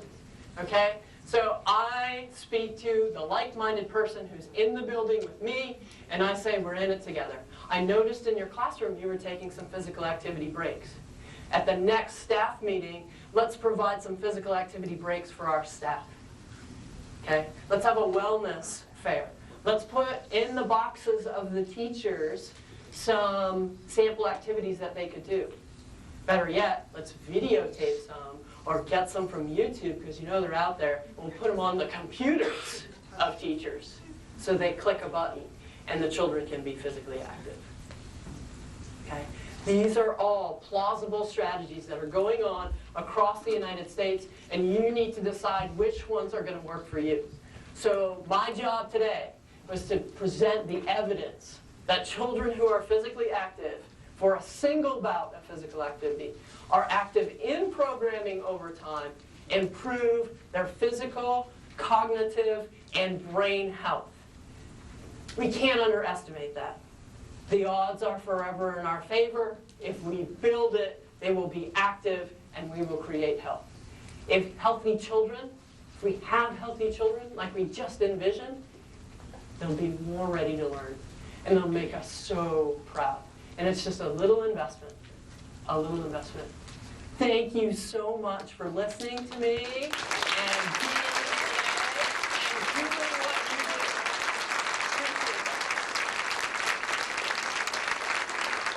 Appreciate that.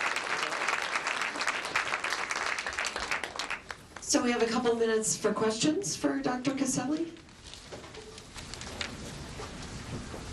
If 5 minutes is good, 10 minutes is better, have you done any studies to determine whether 12 minutes or 15 minutes might be best? How did you come up with the 10-minute rule?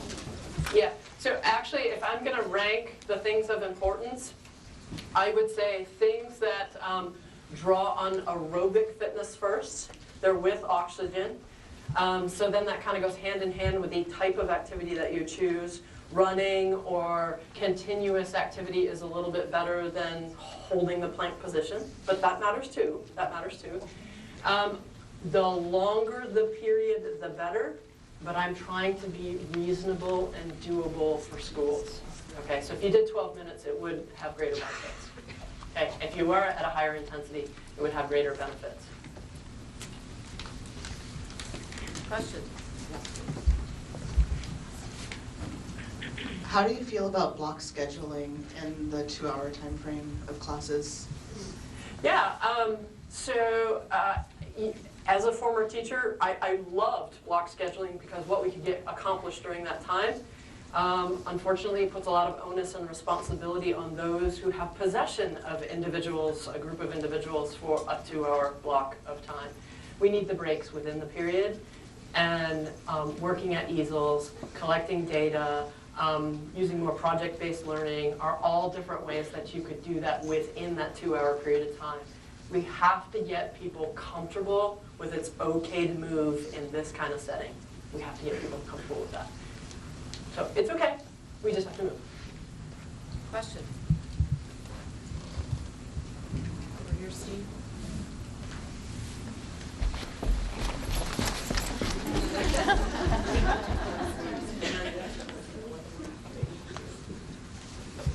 Okay, I think this research is fascinating, and I'm wondering if we could use it to help break down the barrier of kids for discipline reasons are missing recess.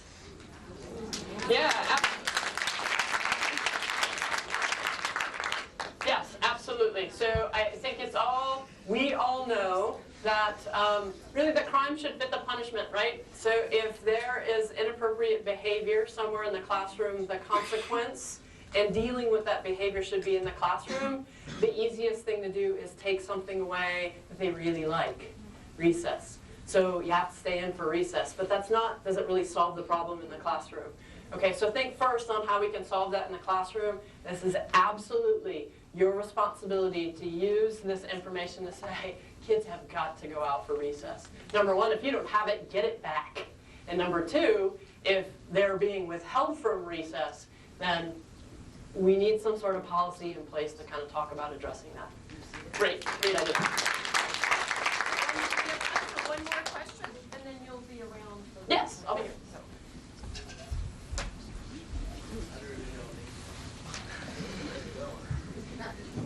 I am just, all things being equal, the number of kids attending, what would be your recommendation if you had to choose between 0-hour fitness before school and an after-school program, a fitness program after school? Yeah, I really have to agree with Steve. I like the before school, if we couldn't. However, if that is our only option, I like that too.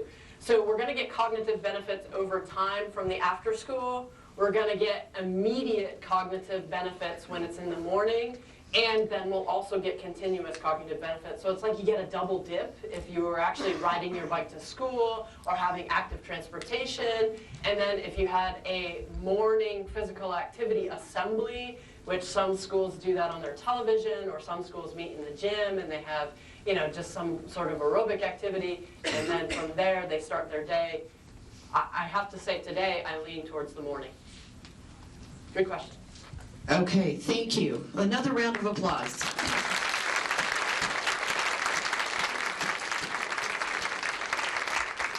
So now We've heard from Dr. Apostle, Dr. Gaskell, Dr. Castelli, and now we're going to hear from all of you during the breakout sessions. And Mary McCourt is going to come explain our next activity and how the breakout sessions work. I just have to say what a great morning we've had. Unbelievable presentations. Thank you, Dr. Gaskell. Thank you, Dr. Castelli. This is just great. Okay, so now we've been sitting for a while, so we have some activity for you. And during this time, you will be doing 3 things. You will be doing some physical activity. You will be moving to your breakout session rooms. And if need be, you will be using the restrooms and maybe grabbing some more to eat. So here's what we need to do. Those of you, I want you all to look at the colored dot on your name tag.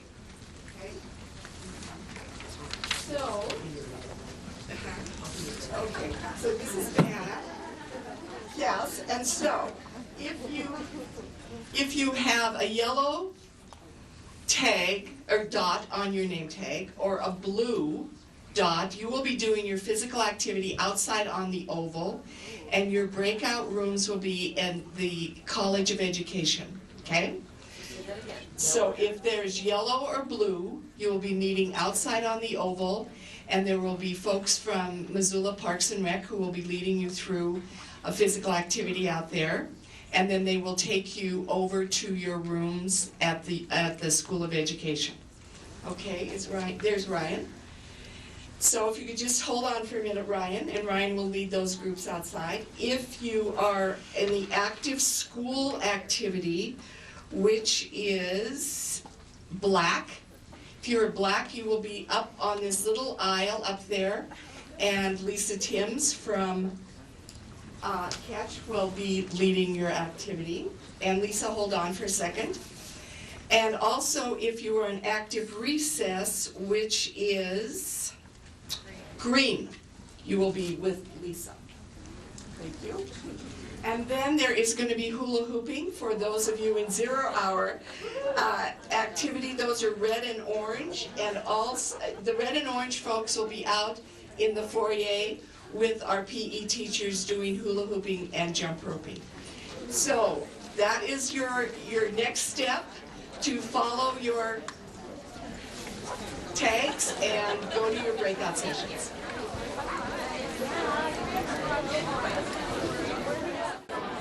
Okay, we're going to get started again. Thanks to so many of you for coming back. So you heard this morning all the great things that are possible to do and the wonderful results that happen when we do them in the classroom. And then after hula hooping and other important activities, you went in your small groups, and now it is time to share with the whole class everything, all your great ideas from the breakout sessions. So I've asked the facilitators for each group to come up and walk us through these good ideas very quickly. So 1 minute apiece. Who is our after-school physical activity person? Donna, take it away.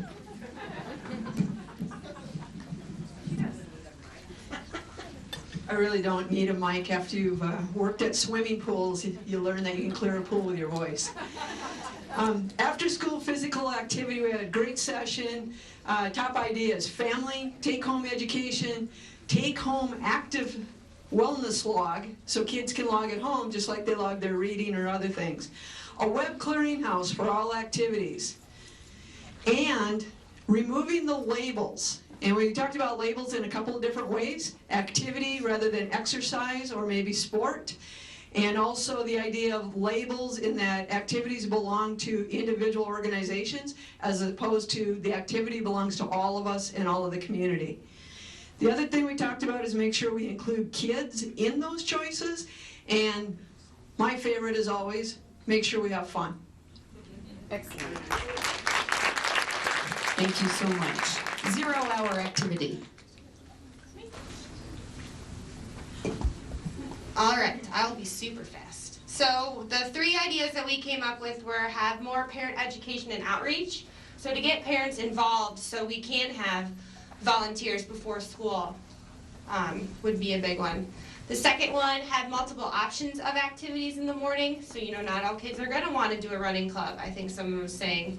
So we could have yoga, we could have running, structured games, things like that. And then the third one was to have staff-led activities.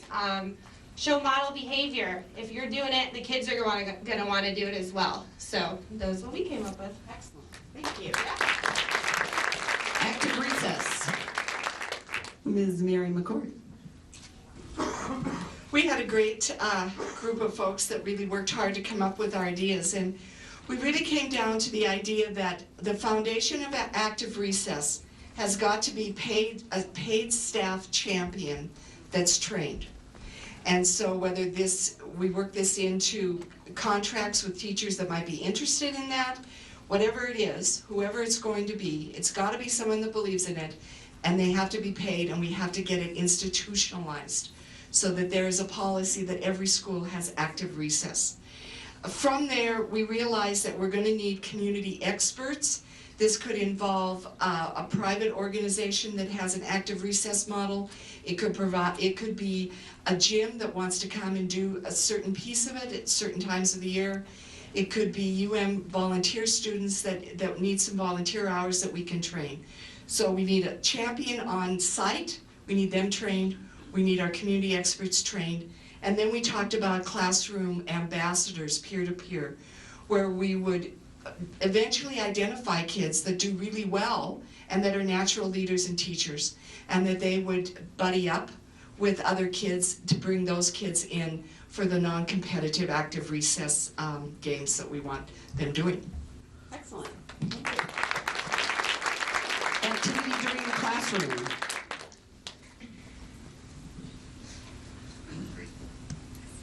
Thank you. We, like all the other groups, addressed the barriers and the need for activity during the classroom. And after thinking about administrative support, teacher competence, and priorities, we came up with trying to put the ownership and the responsibility on the classroom teacher and asking them to introduce the activity, the 10-minute activity during class time. And we came up with the idea that there are canned programs or there are structured programs that are out there, such as Take 10 or websites or Brain Break type of websites that you could get activities and ideas to introduce for your 10-minute activity. And then there was the idea that differentiated instruction and flexible grouping. We put a website, Jean Barcelona's website there from the University of Texas, where you can get ideas and discussion with her for activities, for in-classroom activities. But more than anything, we would like to give the confidence to the classroom teacher that the activity that is going to be done during the 10 minutes is going to be related to the academics that has happened just prior to that. And so the activity would deal with social studies or English or math, and you would integrate the activity with the academics. All right? Thank you. And Dr. Gaskell. Well, Maggie really led this session, but do you want to come up and... Okay.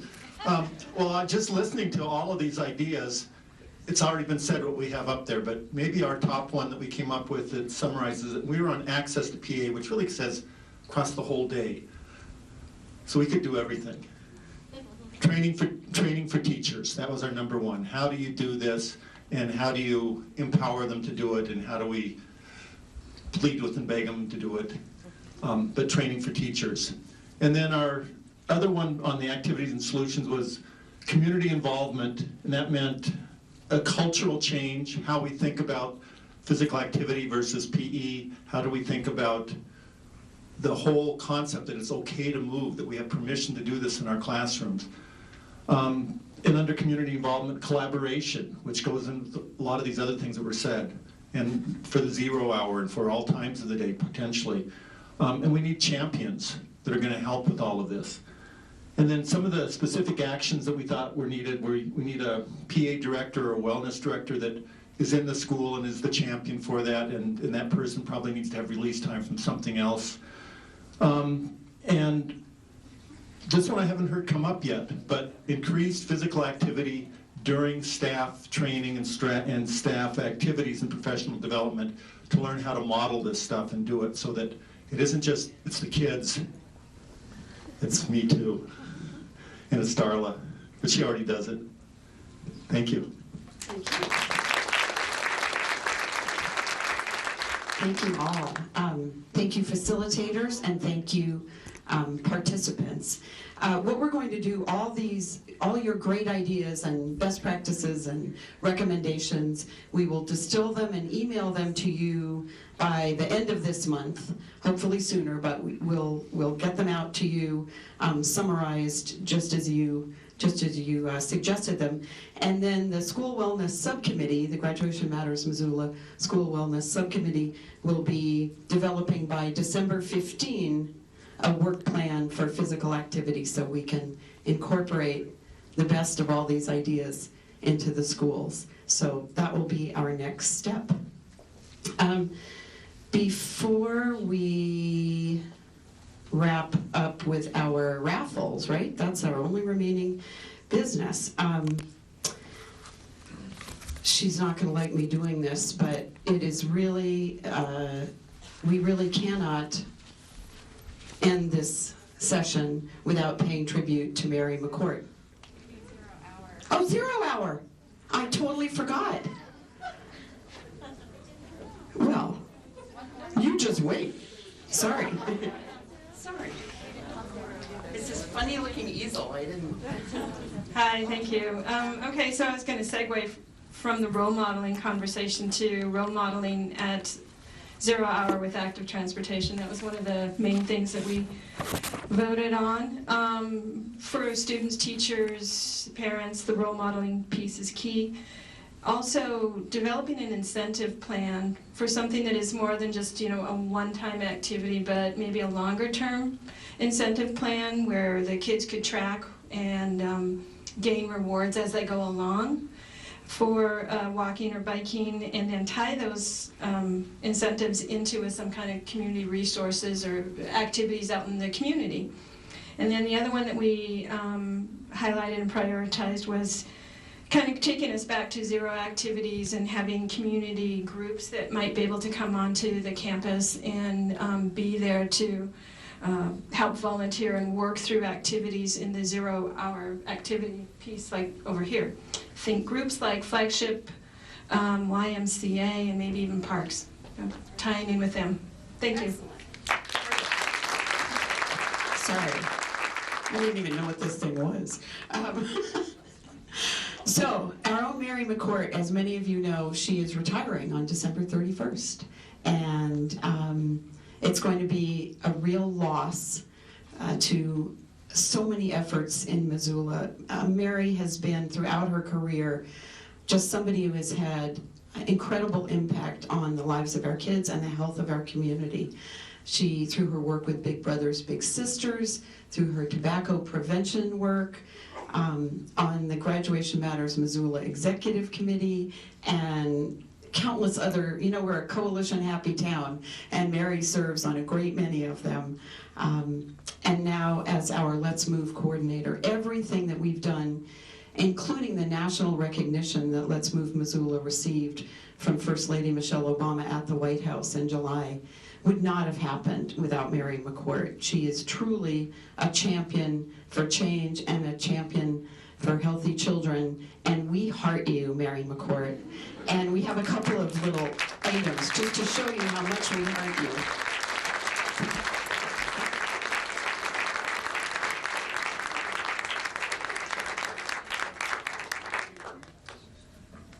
We expect you to come to the February 21st summit too, just saying.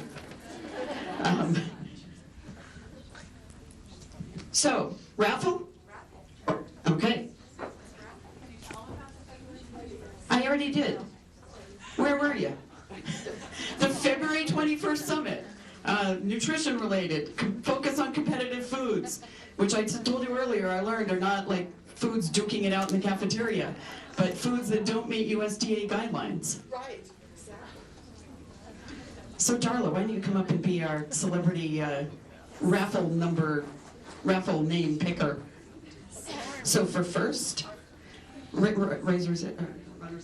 So our first prize is going to be these great T-shirts from Parks and Rec, and half-off coupons to Splash Your Currents. And the winner is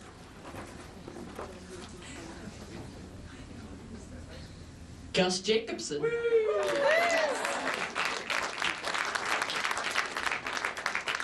we have another same bundle, and the winner is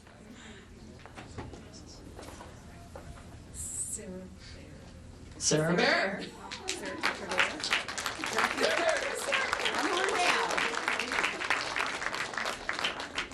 And now we have a gift certificate to the Runner's Edge for $75. Yeah. And you're an honorary member. I'm an honorary member of the Kinetic Kids Lab. Of the Kinetic Kids Lab. And the winner will be Andrea Vanetta. Andrea Vanetta. Who does a great job with the 5210 program, our pediatrician that has joined us in our efforts. Thank you, Andrea. And now we have Runner's Edge gift certificate for $50, and it goes to Burley McWilliams.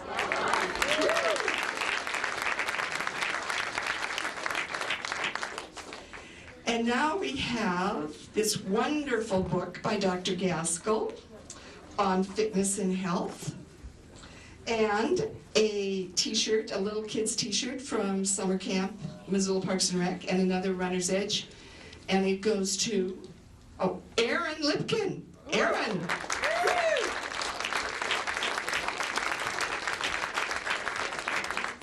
Last but not least is a free registration fee to the Y and 3 months to the YMCA. And it goes to Joe Slimberger.